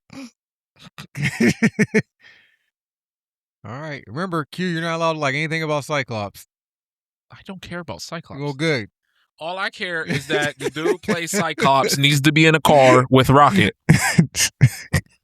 What's his name that plays Cyclops? James Marsden. Yeah, he needs to be in a car with Rocket. Just because of Sonic? Because of Sonic. There's another movie. Like every movie he's in the car with Hop. I think it was Hop. Okay, I didn't see it. It was like movie. A bunny or something. Yeah, I know of it. He's always in the car with an animated or with a CGI character. Still got to see that third Sonic movie, but I do too. It was great. I heard it was really good. But no, this looked really good. Yeah, I'm interested. Yeah. Dude, as fans, shut the hell up. What? They're just complaining before the movie even comes out. They're complaining about Mystique. Okay, whatever. Yeah, the design. Yeah, I seen people complaining that they're like they didn't even build up Doom like they did Thanos. Doom wasn't the original plan, you idiot. It was Jonathan Majors. Like, yeah, where have y'all been? Yeah. It was Kang. Yeah, but I mean, looking at Mystique, is that Rebecca Romaine too? No, it's not Rebecca Romaine. No, it's not. I don't think. Okay. Yeah, that's what people was complaining about. They're saying Rebecca Romaine looked better. They said Jennifer Lawrence looked better as Mystique. I mean, they had to sit in makeup for hours. Apparently, she didn't. They're mad about like her costume. Like they're like, the original it showed like the shoulders and stuff, and they're upset about everything. I think the face is weird. I'm not understanding what's that, but the face is weird. But I'm going to point out a couple things. Right. One, this CGI might not be done. This is true. It is still July. This comes out in December. Movie comes out in December. That's true. Right. They can make this look better. Yeah. Correct. One. Two, Mystique never had stuff on her face prior to the movies. Right. She was just blue. And she was pretty. Mm-hmm. Yeah, she was just kind of a blue woman. Yeah. Right. Three, I like that they're nodding to her old comic book costume, because remember she had like the white dress. Yeah, but it was a dress, and that's what it was a dress, and it was like a choker. Skulls around it, Yeah, and she had the little skull in the center of her forehead, just like that. I like this being kind of a nod to it, because you can see the choker type look. Yeah, without it being, just sexy woman, which is not really functional. Yeah. I just wish people would do a little more research before they start bitching. No, but we're so quick to get on the internet to bitch, but not even do a little research before the bitching. No, that's too easy. Yeah. So many people bitch about so much stuff, and what's funny is a lot of them don't even know. They'll only know what they saw in the movies and think that's how it's supposed to be. Right. Like I said, she never had this before. That was a movie decision. Right. So I guess Deadpool is officially canon now. Yeah. Since Channing is since we got Gambit. Gambit, yeah. I was shocked to see Gambit because I know I was too. I know Ryan Reynolds was saying, hey, Gambit deserves his love. Yeah. Right. And should be included, but I never knew he was going to be fucking in it. I didn't either. Thank you, Ryan Reynolds. Yeah, thank you, Ryan Reynolds. Because Gambit is still my favorite X-Men. Yeah, Gambit's my favorite X-Men character too. But Gambit versus Shang-Chi is fucking dope. It's glad to see him fucking back. Yeah. Like, he hasn't been anywhere since his movie. I want to see his sister. She's badass. Yeah, she was a badass. But I I'm very intrigued by this movie. Mm-hmm. Yeah, it's cool. I will admit that the MCU has been in kind of a lull outside of a couple high movies here and there. Yeah. After, Endgame. Of course. It's kind of like that though in the phases. Yeah, but people need to stop acting like the original Thanos saga was flawless. So are they going to... No. Yeah. A lot of those first movies weren't good. Yeah. Thor 1 was mediocre. Man. Dark World was terrible. Dark World was terrible. I didn't mind Dark World was terrible. Dark World was terrible. Mm-hmm. The Iron Man movies outside of 1 weren't great. Yeah, a lot of people talk bad about 3. I like 3 better than 2. Mm-hmm. Yeah, I agree. 2 was fucking terrible. So are they playing into Namor being like one of the first X-Men? Not first X-Men, one of the first mutants? I don't know if they're going to go with that. They might. Because I'm thinking like they're showing Namor. So do you think he's going to be obsessed with Miss Sue? That's a good point. I forgot he had that thing for Sue. Yeah, do you think he's going to be like all into Sue? I wouldn't be surprised. So this right here was fucking crazy. Yeah, how he just stopped. Yeah. He stopped Thor with 2 fucking fingers. Mm-hmm. I am now happy that they have shown Doom to be formidable because when they announced him, I'm like, how are you going to show him to be formidable in comparison to Thanos? Because Doom in comparison is just a guy. Well, but the regular Doom. That's what I said. This could all still be leading up to God Doom. Yeah. And if we get the God Doom, he's a problem. Yeah. But seeing that, I'm like, this is a great way of showing, take him seriously. Right. Like, if he could do that to Thor, whoo. Yeah, this looks great. Yeah. But, so did they, obviously, we seen Cyclops. Yes. We've seen Gambit. Yes. We know who Wolverine is. Yes. Yeah. We've not seen Jean Grey. No. And remember, she might be. So there's still that possibility. That's what I was about to say. That she might be in the Spider-Man movie. Yeah. And that's why they haven't shown her yet, because they don't want to give it away. Yeah. Right. Because she's kind of a big X-Men. Yeah. She's one of the original ones. Yeah, that's what I'm saying. Yeah. You kind of have to see her. So, yeah, I mean, obviously, Spider-Man comes out, next week? Yeah, next Friday. Next Friday. Recording. Yeah. Next Friday? Yep. Yeah. Are you going to go see it while you're down there? Yeah, I'm going to have to go see it while I'm down there, because I'll be, so. But yeah, I like how he looks. Yeah. I like the outfit. The outfit. Yeah, I like the Gambit, or not the Gambit, the Cyclops outfit. Yeah. Trash. Hater. But I wonder what they're fighting for. Rogue. It's looking like this is going to be them versus the X-Men for a while there. Yeah. Fantastic Four showing up to Wakanda, maybe. Well, they had M'Baku and the Thing shaking hands. So yeah. They definitely met up. Mm-hmm. Curious what's going on here. Johnny and Sue right there. I'm assuming that's Sue. And then, it looked like Namor showed up right after that, right? There's water, and so that means Namor's, I think Namor's gonna go after her. So I'm assuming she puts up a barrier, maybe, or from the water. Yeah, that's the barrier. Yeah, I think stop the water. Yeah, there he is. Namor's coming up toward it. Yeah, I think he's gonna go after her. That's still a crazy sight to see. But I'm curious where Charles and Magneto come into play, because it don't really show them doing anything. They're just kind of there. They're just there. So I'm curious where they come into play. But glad Cap's back, even though Q hates Cap. They jumped Iron Man. Do you hate Cyclops more, or do you hate Cap more? I hate all Boy Scout characters. If you haven't noticed, yeah, well, it's literally the Boy Scout persona I hate. Cyclops isn't a Boy Scout. He was an X-Men. He was an X-Men, but in the comic books, I know about it. But Cap also in the comic books, there's a point where he joins Hydra. I'm talking about the main iterations that we always see of them. That's what made me kind of hate them when I was younger, and I just always got to see that same character. I just never liked them. Honestly, I don't hate Cap. I just he jumped Iron Man. you dirty New York dudes jumped Iron Man. But I'm really excited by this movie. I'm curious on what's going to happen, how things are. Yeah. This looks like maybe one of those incursions type things. Oh yeah, like we saw in like Doctor Strange. Yeah, I haven't seen him at all. We haven't seen him since Multiverse of Madness. Yeah, with he's with that he's with Cleo. Cleo. Yeah.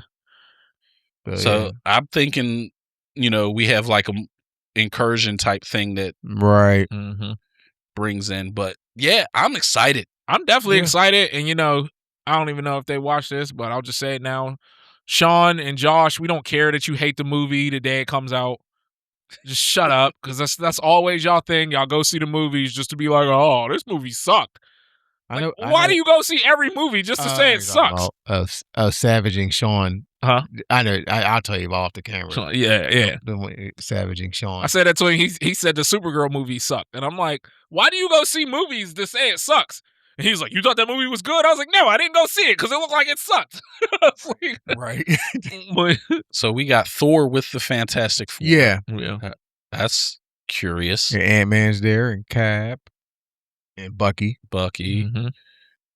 That's just a curious. Who do we all have in here? I see. Who is this? No, that's the Thunderbolts. Yeah. Oh, that must be It's not Yelena. Yelena's in the middle. Yeah, Yelena's right there. The one that can phase. Yeah. I know the name. Ghost? No. Was that her name? Ghost? Might be. Yeah, something like that. U.S. agent in the back. Yeah, U.S. agent. That's the Russian. He got the fucking outfit. New Avengers with a Z. Right. Oh, they're definitely gonna have to mention that. They're gonna be upset. But yeah. Okay. So obviously we've seen the Fantastic Fours running from what was they running from at the end of their movie? Galactus. Yeah, they were running. Yeah. Yeah. So. Well, they didn't run from Galactus. No. When they left the planet at the end, they didn't leave the planet. Remember, they kicked him through and forced him off the planet. But at the end of Thunderbolts, Thunderbolts, I'm sorry, they saw the Fantastic Four ship. Yeah. We thought in Fantastic Four they would end up leaving. Yeah, because Galactus was after them, but they didn't Doom leave. showed up at the end. I was mixing up the movies. Yeah, my bad. Yeah. He was holding Franklin. Yeah. So. Yep. So we'll see how they end up coming here. Mm-hmm. Maybe after Doom shows up at their fucking house, they're like, okay, this shit's going on. Yeah. So. Doesn't appear, at least so far, that they have recast T'Challa. Not yet. Mm-hmm. But, we'll see if they do or not. All right. But yeah, I'm really excited about that. Yeah, it looks great. I think it looks really good. Absolutely. Especially for a movie that's several months away. Yeah, because they pushed it back. Remember, it was supposed to come out this year. No, last year, and they pushed it back. Well, they pushed it back with the whole, because it was supposed to be Kang Dynasty. Right. Yeah. So, all right. Spider-Man. Spider-Man Brand New Day. Yeah, the final trailer for Spider-Man Brand New Day. Little under a week out, so let's see what we got. Yeah. Let's pull this up. See what we got here.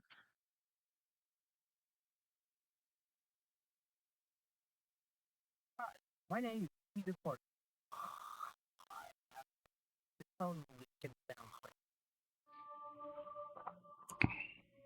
But it's the truth.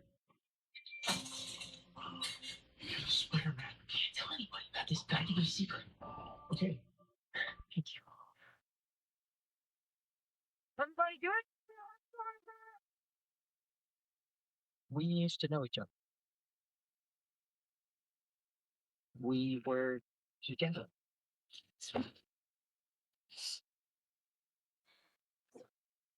Because something bad is gonna happen.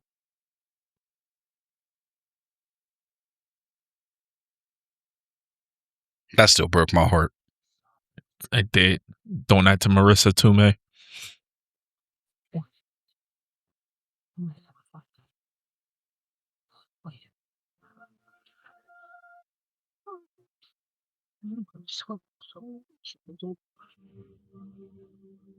My name is Peter Parker, and I. Hi, Peter Parker. Is there anything else? Maybe I'll never read this to you. Maybe I'm just writing this for me. And maybe that's my responsibility, to live alone with the truth. Because I'm not just Peter Parker.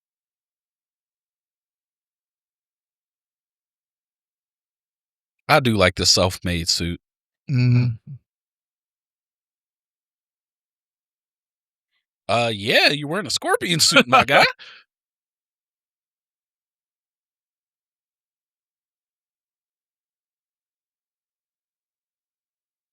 Okay, we got Mean Hulk back. Mm-hmm. You said, please, could you pack this up? Come on. Fun. You're the only one who can sense it. Hey, can we do this one at a time, please? You're the only one who can defeat it.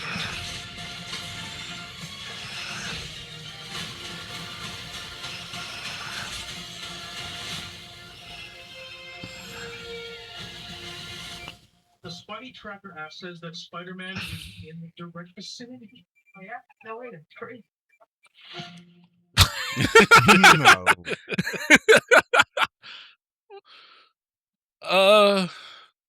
I mean, there's not much more they can reveal. If they Yeah. reveal anything more, Yeah. it kind of Gives the whole thing away. gives away the movie. Yeah. It still makes me excited for this movie, though. Yeah. Yeah. Like I'm excited for this movie. It looks good. Mm-hmm. But yeah, there wasn't much more than we've already seen. Yeah, and like literally half of the trailer was a recap of the first 3 movies. Yeah, and I mean Yeah. we did get to see. You know, they never showed him actually talking to Ned at like that last scene, so that was new. Mm-hmm. Yeah.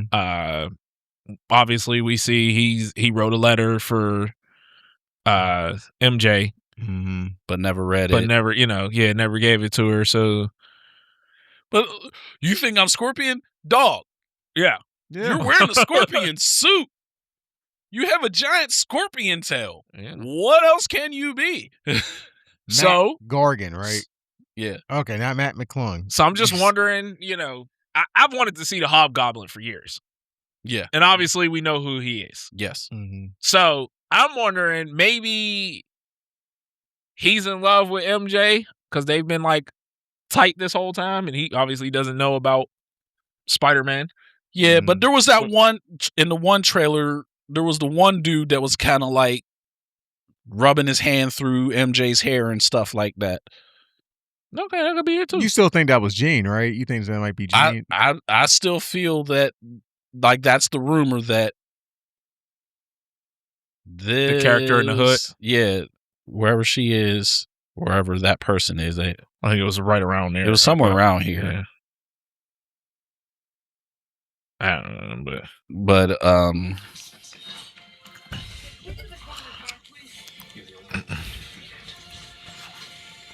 right there. Yeah, it was so fast. You couldn't It's even. so quick. So yeah, this is definitely a female. You could tell by just the size, proportions. Yeah. That's a female. And I'm sorry, everything is pointing to Jean Grey. Like that's like a telekinetic blast to me. Right. That looks like it. Although Could be EMP.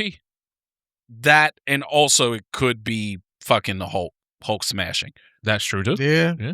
So but like that scene right there, definitely, because like not only do they shield themselves, but they kind of freeze. Right. Like they freeze in place. Like this guy looks like frozen in place. So that's why I'm thinking it is Jean.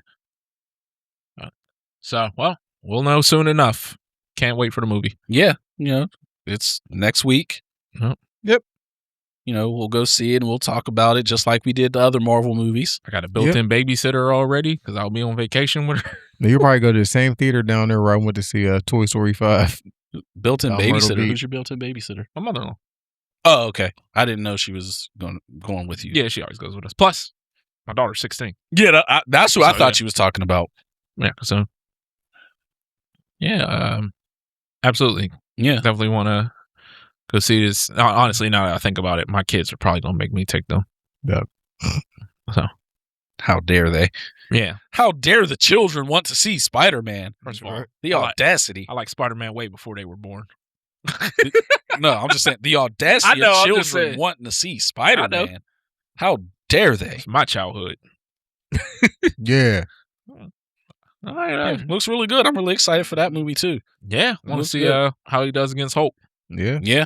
And it's looking like we're getting the original Hulk back finally. Yeah. Not that smart Hulk. Yeah, terrible Hulk. So I wonder what's going to make that happen, because in Endgame, the way he explained it is like they kind of hashed it out. It wasn't like a forced thing. Like, I forced the Hulk to be like this. It's like we kind of just was like, all right, we need to get our shit together. Let's figure this out. Yeah. Type thing. So what happens that would another thing that makes me think Jean. Could have been Snap also. Yeah, Jean could have got this in mind. And Jean she shuts Bruce down off. So there is, like he said, there is no Bruce, only Hulk. Yeah. Okay. All right. Avatar, Seven Havens. All right. So yeah, this is the newest show in the Avatar the Last Airbender series. Yes. And the Avatar was born a twin. Yeah. So, but only one of them, of course, gets the ability to be the Avatar. Is that true? Yes. Okay, I didn't know that. I thought they was both going to be the Avatar. No. Oh, okay. So let's pull this up and see this.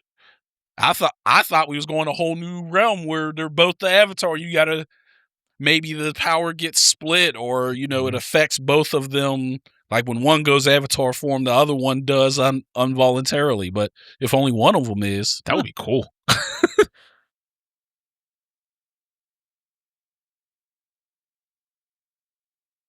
I don't have Paramount Plus. Me neither.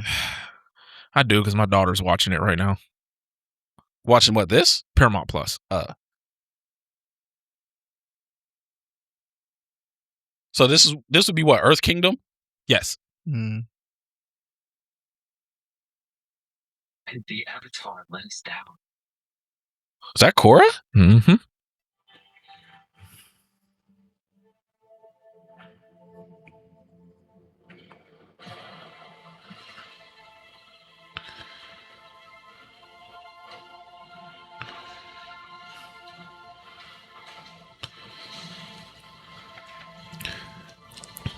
We'll say, so I'm not a fan of the art style. It looks a little too basic. Much different from Korra, I could tell you that. Much different from Avatar as well. And yet, it's the one thing this world needs the most.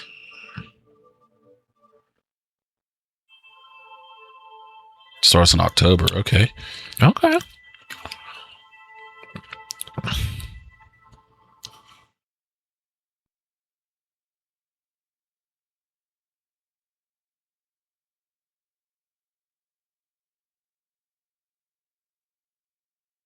That looks ominous. Yeah, dude. So you've watched both Avatar and Korra Q. Yes. Does that signify anything to you? It looks like what was the thing from Korra? I'm blanking on the name. I don't know why I'm blanking on the name. The main spirit. God dang it, I'm forgetting his name. Rava. Yeah, I think it's Rava. I don't know. Because that's to me, that just seems like it's hinting towards something that someone may know what that is. I personally don't, because I didn't watch Korra. There was Rava and Rava. So I don't not 100% sure. So obviously, I don't know, but in Korra, she opens the portal between the regular world and the spirit world. Okay. So obviously that looks like it's still playing a role in this world. In this world, the Avatar is not liked. I don't know if you heard him say that or yeah, he did say like we're not ready for the return of the Avatar, but the Avatar is needed. The Avatar is hated after Korra. Okay. So I guess there's a great cataclysmic event. So I guess we gotta learn more about what exactly that was. But I mean, I'm gonna watch this. I'm gonna check it out. Yeah, seems dope. As you see, the one girl's missing her leg. Yeah. Oh, I didn't even notice that. Yes, that one's the Avatar. Okay, what I was just saying how I noticed that they don't seem to know each other, because I think they said like, "Oh, you look like me." Yeah. So they are twins. They were separated. Okay. I think everyone believes the one on the left is the Avatar. But the actual one. But it's actually the other one. The one that's missing the leg. Okay. And I believe she was raised to be the Avatar, but she's not. I believe that's what I read. Okay. I'm pretty sure that is exactly what I read. Once again, I like the colors and stuff in this. I just feel the art style like this right here. It looks very simple. Mm-hmm. Like not as detailed. And maybe that's just me nitpicking, but it just doesn't look like as detailed as I've seen in other Avatar shows. Like I said, I've watched a little bit of Korra. Yeah. And I definitely watched all of Avatar the Last Airbender, and I just feel like Korra's worth really watching. Just like I said, her villains are so dope, this is set in a world broken by a massive disaster where being the Avatar is seen as a curse rather than a blessing. Okay. Thanks, Korra. And it says Pavi and her long-lost twin, Nisha, are hunted by both humans and spirits because Korra opened the portal between worlds while trying to save the last human safe zone called the Seven Havens. Okay, so there's only one human safe zone. Okay, Yeah. Wow. So I'm assuming this has to be a flashback because you can't have Korra alive. Right. And the sucky thing now for Pavi is she can't contact her old lives. She can only contact Korra. Once again, thanks, Korra. So she can't go back and ask Aang what would he do, or can only ask Korra, which means you're screwed.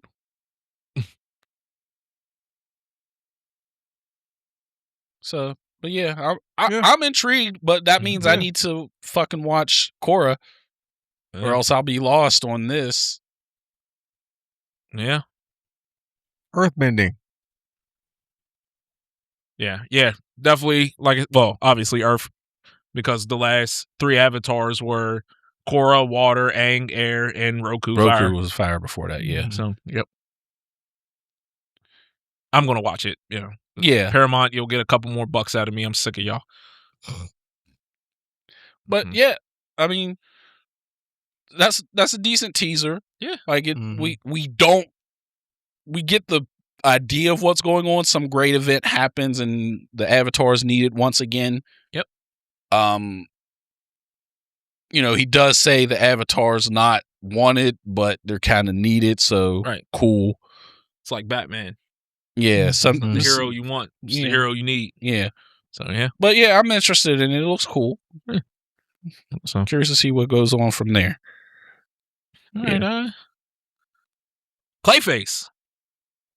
Didn't we watch a trailer on this before? We watched the teaser. The teaser, okay. And I made a rant talking about how that's how you do a teaser in comparison to the Resident Evil teaser, which fucking sucked. I don't care what anybody says. That Resident Evil trailer or teaser trailer was fucking terrible. Well, we're about to do both back to back. So here's the official trailer for Clayface. Let's see what we got here. I believe this is a DC show, not a movie. Okay. I believe. I could be wrong. But let's see what we got here.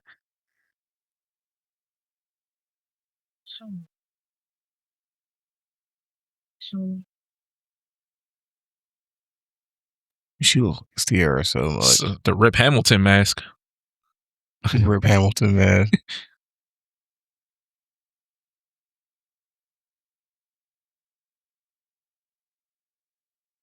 I just know his mid range is fire.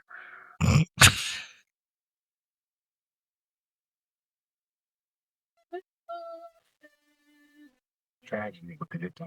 Oh. I'd like to volunteer for some else. This isn't cosmetic surgery. Oof. They messed him up. Jesus. What did he do to make them that mad?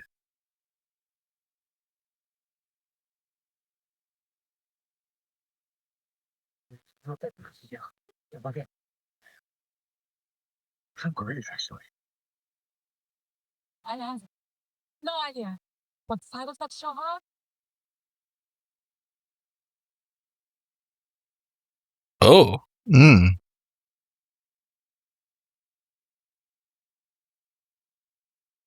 Oh, that is so creepy. Oh, God. Please don't show that. Please don't show that. Please don't show that. Oh, thank God. Oh. Feelings of anger. You need to let them go. I don't know how I feel. The people I trusted betrayed me. The justice system failed me. They stole my career, my money, my life. I'm a monster.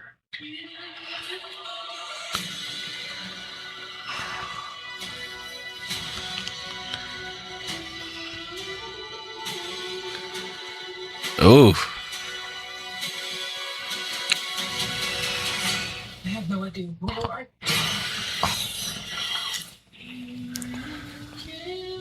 This looks dope. That looks great. Oh, so it's a movie.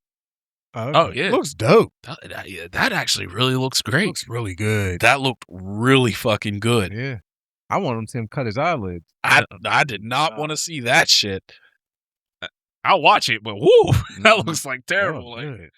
the thought of that. Ugh. Yeah, that's what I was like, oh, man. But that looks great. Yeah. Yeah. Looks great. All right, well. I can't wait to see him get revenge. Yeah. DC will get me to the theater for that. Yeah, they definitely will. Like, this was wild looking. But like you said, Q, what the fuck did he do to make them that mad? To fuck him up like that? That was a Boondock. Had to be. Get that? What? Malik never seen it, but the Boondocks. No, I ain't heard Magnificent when he was like, what did them do to make that mad? Oh, yeah. He was like, they beat him, Yep. shot him, pissed on him, and then shot him again. Yeah. It's like, and I started thinking, what did he do to make them that mad? Like, what had to did be they something with do money. here?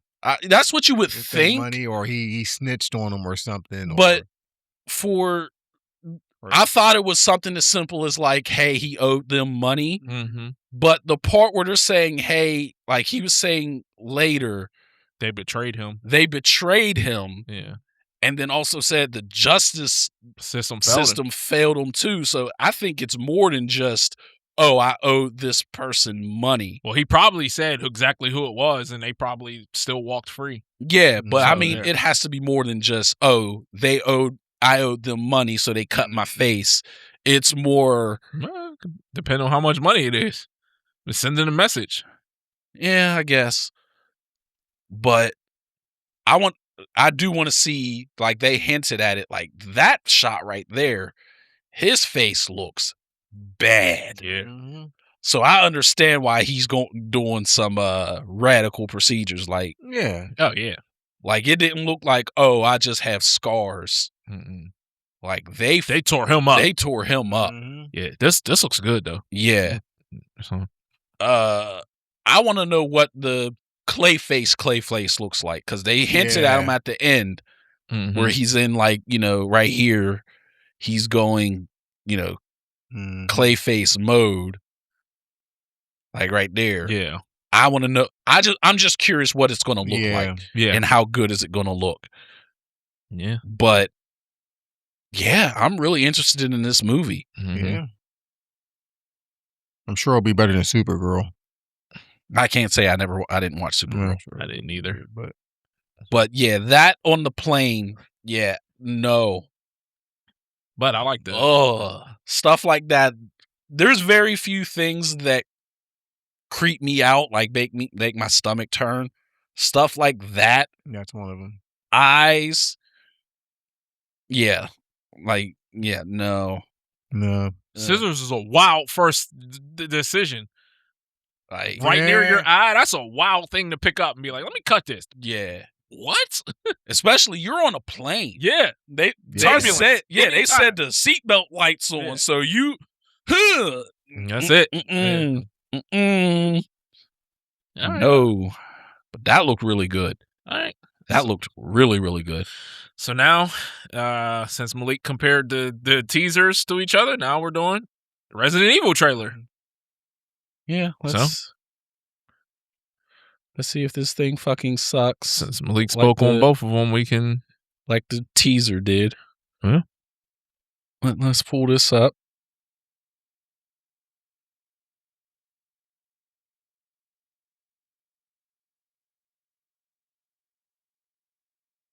Hey, man, I gotta be 7. You know where I can stay? Give me a gun. Oh my god. Anybody get me or look on whatever it is. Anybody. Seems like it's trying to before. Check. You got time for another run? No, I'm wrapped up. That's out of zone. Take it. Should do that.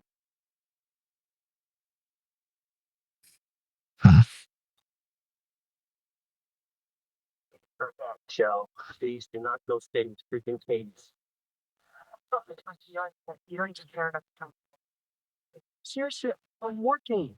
This could be some 8-year-old boy's party or someone. Whoop.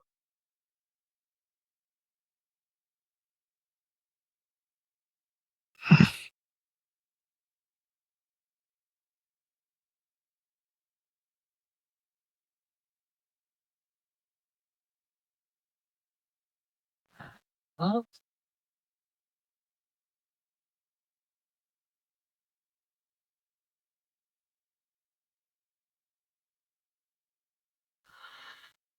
Hello? There's an emergency here. Wonder if I could use your phone? Hi, Aunt Michelle. I'm really sorry that you got disconnected. Some things have happened. I can't get ahead of the police. Well, at least he did the smart thing. Heard him up. Now there's the dumb thing. Want to go check? Yeah. He did the smart thing. Grabbed the gun. Mm-hmm. He did the dumb thing. I heard a noise upstairs. Let's go check it out. Yeah, no, that's stupid.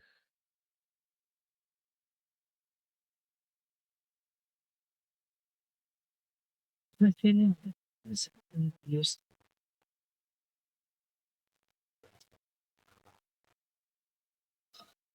I have no idea what you got turned it is.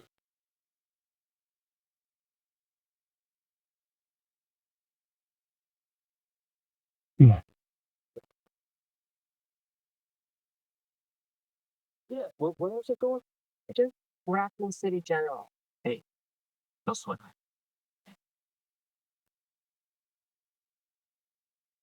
I'm still not intrigued. I'm not interested at all. But Still not. it was definitely better than the teaser. Absolutely. But I'm just I wouldn't have left my car. Like, I'd have been like, oh, they walked off? All right, keep going. Yep. Call 911. I hit somebody. They walked off. Keep going. Mm-hmm. Yeah. Like, I don't know where I'm at in the middle of nowhere. Not staying here, buddy. Yeah. But that's just me. Still looks like horror movie B to me. You think your wife would want to go see it? Maybe she Yeah. loves And horror movies. You know what? That's what you said, and I actually agree. This doesn't, other than her saying Raccoon City, it doesn't necessarily need to be a Resident Evil movie. Yeah. I just think they're just trying to gain off the name. Yeah. So This screams horror movie B. yeah. Mm-hmm. No different from Weapons or any of these Evil Deads, or like, there is nothing about this that says Resident Evil other than the title and her saying you have to deliver this to Raccoon City. Yeah. And for all the people that say, oh, this is supposed to be like the prequel before everything pops off in Raccoon City. I get that. I understand that. That's not the part I'm griping about. I'm not saying we need the stars or Chris or Claire or Leon. I'm not saying you need any of that. What I'm saying is none of this screams Resident Evil. This scene right, where's it at? Fuck. I think it was later. When they showed him in the city? No, when they showed the legs on at the door. Oh, when she came, yeah, that was stupid. It was in the very beginning. It was the very beginning. No, it was, it was the very beginning. It's right here. That right there. They did show it later in the trailer too, Yeah. I believe. Yeah. But that right there does not say Resident Evil. That screams Evil Dead. That screams Weapons. That screams a bunch of other movies that I've seen this type of shit in, but does not say Resident Evil. It doesn't. Yeah. So it's all horror movie B. Like, it's just literally horror movie B. Everything is saying horror movie B to me. Mm-hmm. Nothing about this screams Resident Evil at all. Yeah. And trust me, I could be wrong. I've been wrong before, and I will admit when I'm wrong. But so far, I don't look wrong. Well, yeah, we agree. It's terrible. Yeah, I think it looks terrible. I'm not going to say it looks terrible. I'm not saying it looks terrible. It just doesn't interest me. I have no interest in it. Nothing about it interests me. Like, I'm just like, okay. Like Malik said, it just feels just another horror movie. Like, okay, it's just another horror movie. Like, I don't want to. Yeah, it looks like just any other horror movie. Yeah. Like I said, it doesn't have to be anything. They don't have to take anything from the Resident Evil games or books for me to be pleased with it being Resident Evil. How are you fumbling with the bullets and she's way outside? Yeah. Bro, just take your time. And I'm assuming this is a skip and he's not fumbling with the bullets when she's outside, and like he might have had a couple shots in already, shot them, and he's trying to reload. Oh, okay, maybe. That's how I'm taking that. Yeah, I'm not taking that as she's outside and you're fumbling that hard with the bullets. Because it seemed like one whole scene to me, you know what I mean? Like, yeah, I'm not taking it that far. But I will give him credit. He heard a noise, shotgun. His mind immediately went shotgun. Yeah, you know? But he went upstairs. Good idea. But you heard something upstairs. You looked around. You didn't see it. And then you went upstairs. No. So him walking through the city and like there's all the bodies and stuff. You know what it seemed more like to me than Resident Evil? What? Silent Hill. Okay. Like this feels like he made that turn into Silent Hill and now he's trapped. I could see that. You see what I'm saying? Like, so. Like, but to be 100% honest, this is my honest take on this movie since we've seen the trailer. My take is This was a script that this guy already made. He already had written, and he's pushing it out as he originally intended, and he's just adding a line like, you're going to Raccoon City General to make it Resident Evil. Right. Yep. Very plausible. This seems like a movie that was already made, and he made weapons. So it shows he has a mind for that.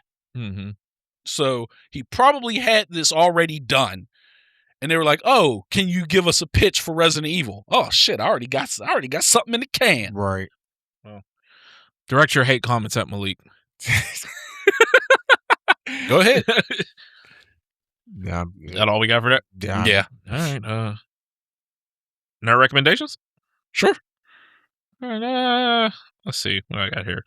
Oh, I'll kick mine off. Mine is very simple. I have a game. Okay. Planet Coaster. This is for all of us that, loved Roller Coaster Tycoon. It's very simple. I haven't played number 2, but I heard it's much different. So I'm just talking about the original Planet Coaster. Okay. Still get to build your theme park. Get to, make your rides how you want to.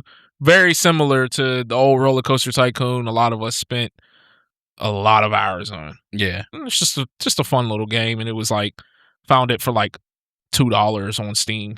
Okay. I don't know if it's still that, if it's that price on Steam, but there's always those sites that have Steam games for cheap. Yeah. So that's mine. All right. All right, go. Boxing match. One of the biggest robberies in boxing history. Pernell Whitaker versus Oscar De La Hoya. It's a great fight. It was a great fight. The fight was great, but it was the outcome was a massive robbery, in my opinion. Yeah. I felt Pernell won that fight. I do too, but it was a robbery. But rest in peace, Pernell Whitaker. But wasn't that the consensus though? Wasn't everybody pretty much pissed about that? I can't remember. I thought they were, because that was kind of pre big time internet. Yeah. Yeah, it was 97, but it was but yeah, I just always felt that De La Hoya lost that fight, in my opinion. Yeah. Not like De La Hoya, but I just always felt that he lost that fight, in my opinion.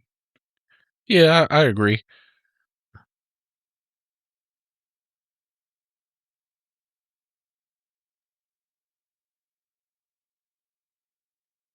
But yeah. Yep, that was my recommendation. Yeah, that's a good one. Yep. That's a good match. It was Definitely should watch it. Pernell Whitaker is one of the most criminally forgotten fighters of the 90s. 80s, 90s, yeah. Just how good he was with compared to how little he is mentioned is disappointing. I agree. He was just incredible. Everyone brings up a bunch of fighters that honestly I feel like were not as good as him. People like Felix Trinidad. I like Felix Trinidad. Don't get me wrong. Right. Pernell Whitaker's better than Felix Trinidad. There's so many fighters that are just mentioned way more than Pernell Whitaker. But he's, in my opinion, is better than. And people are going to bring up he lost to Felix Trinidad, but he lost to Felix Trinidad in 1999. His career started in 1984. So, he was up there in age. But I just feel like he deserves way more praise than he gets. Mm-hmm. Boxing aficionados know him and speak very highly of him. Yeah. But to the common fan, he's almost never mentioned. Right. They're probably going to give he's not flashy type thing because he was a defensive oriented fighter. Right. But there's other defensive oriented fighters that got popular. Winky Wright, Bernard Hopkins, Floyd Mayweather. Winky Wright. Wow. Yeah. But yeah, that's a good match. I definitely agree. That's a match you definitely should check out. Yeah. I wish that there was some channel or streaming service that just had all of the old, like almost every boxing match you could imagine available to stream. Mm-hmm. Because there's so many that are so good that are out there, but you cannot find them. Right. Because they're hidden in the vaults of Showtime or HBO or whomever, USA Network back when they used to show boxing, NBC when they used to show boxing. And they're just sitting in a vault somewhere for no one to see. And yeah, some of them, like Top Rank, has started releasing some of their fights on YouTube. Check those out because you can definitely get some good stuff. But there's just so many that aren't, that I would love to be able to have people show. Like Wes is starting his boxing journey. I would love to be able to just sit him down and show him some of these great fights. Mm-hmm. Make him watch Ippo. He's not an anime guy, but Ippo is a good one to watch, though. Absolutely. For sure, Malik. It's a book. It's called Dungeon Crawler Carl. It is a literary RPG, kind of in the style of Warframed, but not exactly. Just it's a literary RPG. But the premise is the Earth basically has been marked for destruction. We're going to just mine everything out of the world, get rid of it. Mm-hmm. But under some intergalactic ruling, any surviving people of the planet can basically compete on a game show, essentially, where they do a dungeon crawl. And you got to try to survive all the way down to, I believe there's 18 floors. And if you survive all 18, I think it's basically you get to say what happens to the world. No, okay. And some guy who just happened to be outside in the middle of the night because his cat jumped out the window happened to survive, because what happened is the entire world, all of the structures were used to make the dungeon. So literally all at once, everything smushed. So if you were in a building, gone. Oh. Everything, the entire world is just flattened out in an instant. So he just happened to be outside in the middle of the night in Seattle during the winter in his boxer shorts and some Crocs because his cat jumped out the window. And now he's stuck in this game show and he's trying to survive this whole thing. And it is bonkers and it's wacky. Think the old Running Man movie from the 80s combined with, an RPG where it's a TV show, game, the other galaxies are all around the universe are watching, and you want to try to be popular, but you also want to try to live, and it is just absolutely bonkers. It's hilarious. So throw a little Hunger Games in there too. Yeah, throw a little Hunger Games in there. Okay. But it is so sarcastic and funny. Like there's so many times I do audiobooks. I don't read the books. I do audio. There's so many times I'm listening and I'm just laughing at the absurdity of shit that's going on. It is hilarious. It's called Dungeon Crawler Carl. Dungeon Crawler Carl. There's a bunch of books out. I'm on book 2. I think how many are there? 8 right now. Oh, okay. There are 8 books.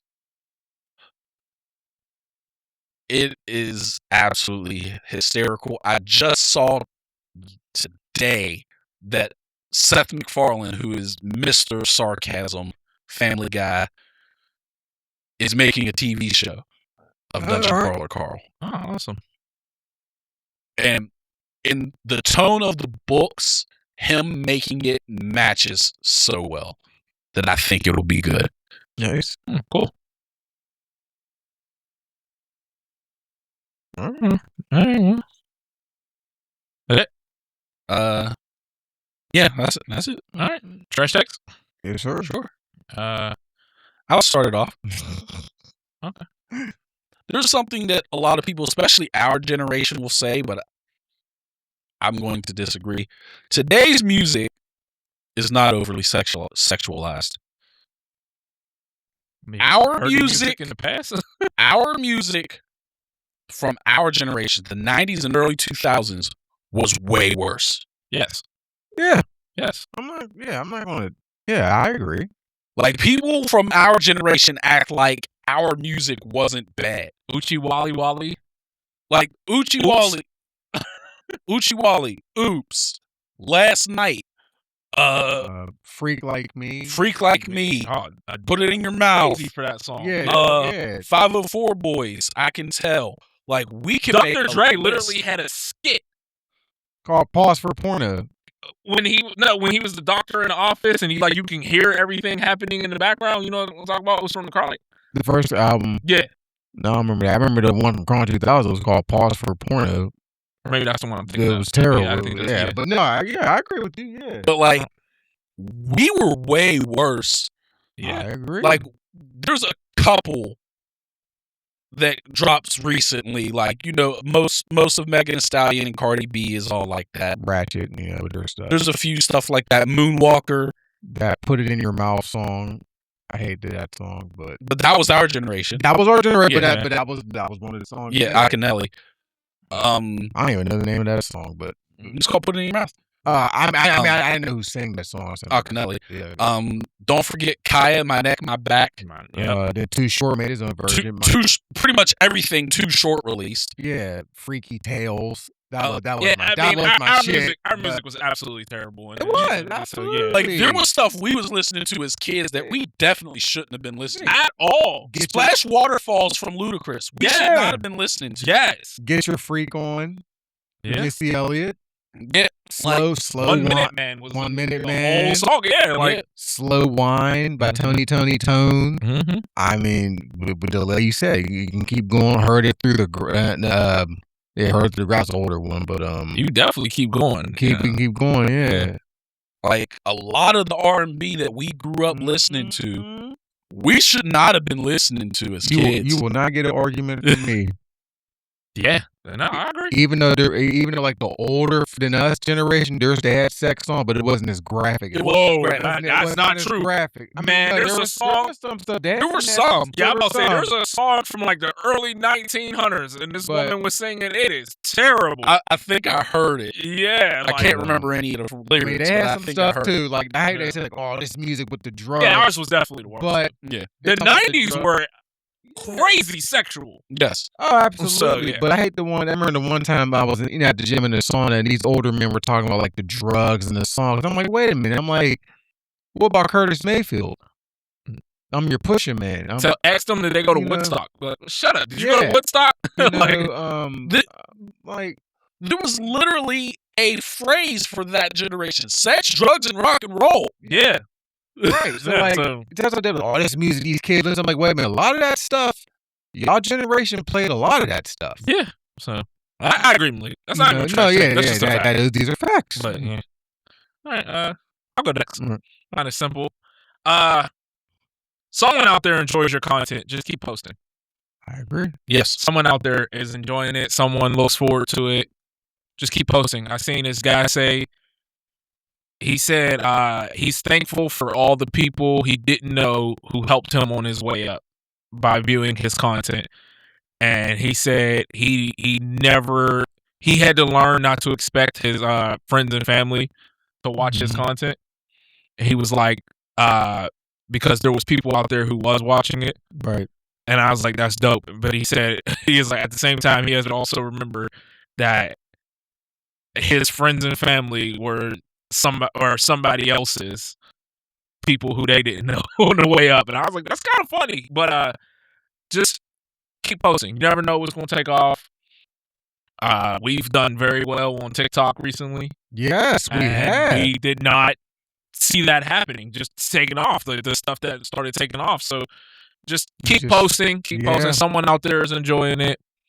You know what I mean? Do it for those people. Yeah, and I gotta say, we couldn't even get 10,000 views. I know. Yeah, what was it? 10,000 views. He said we couldn't get a certain amount of views or something.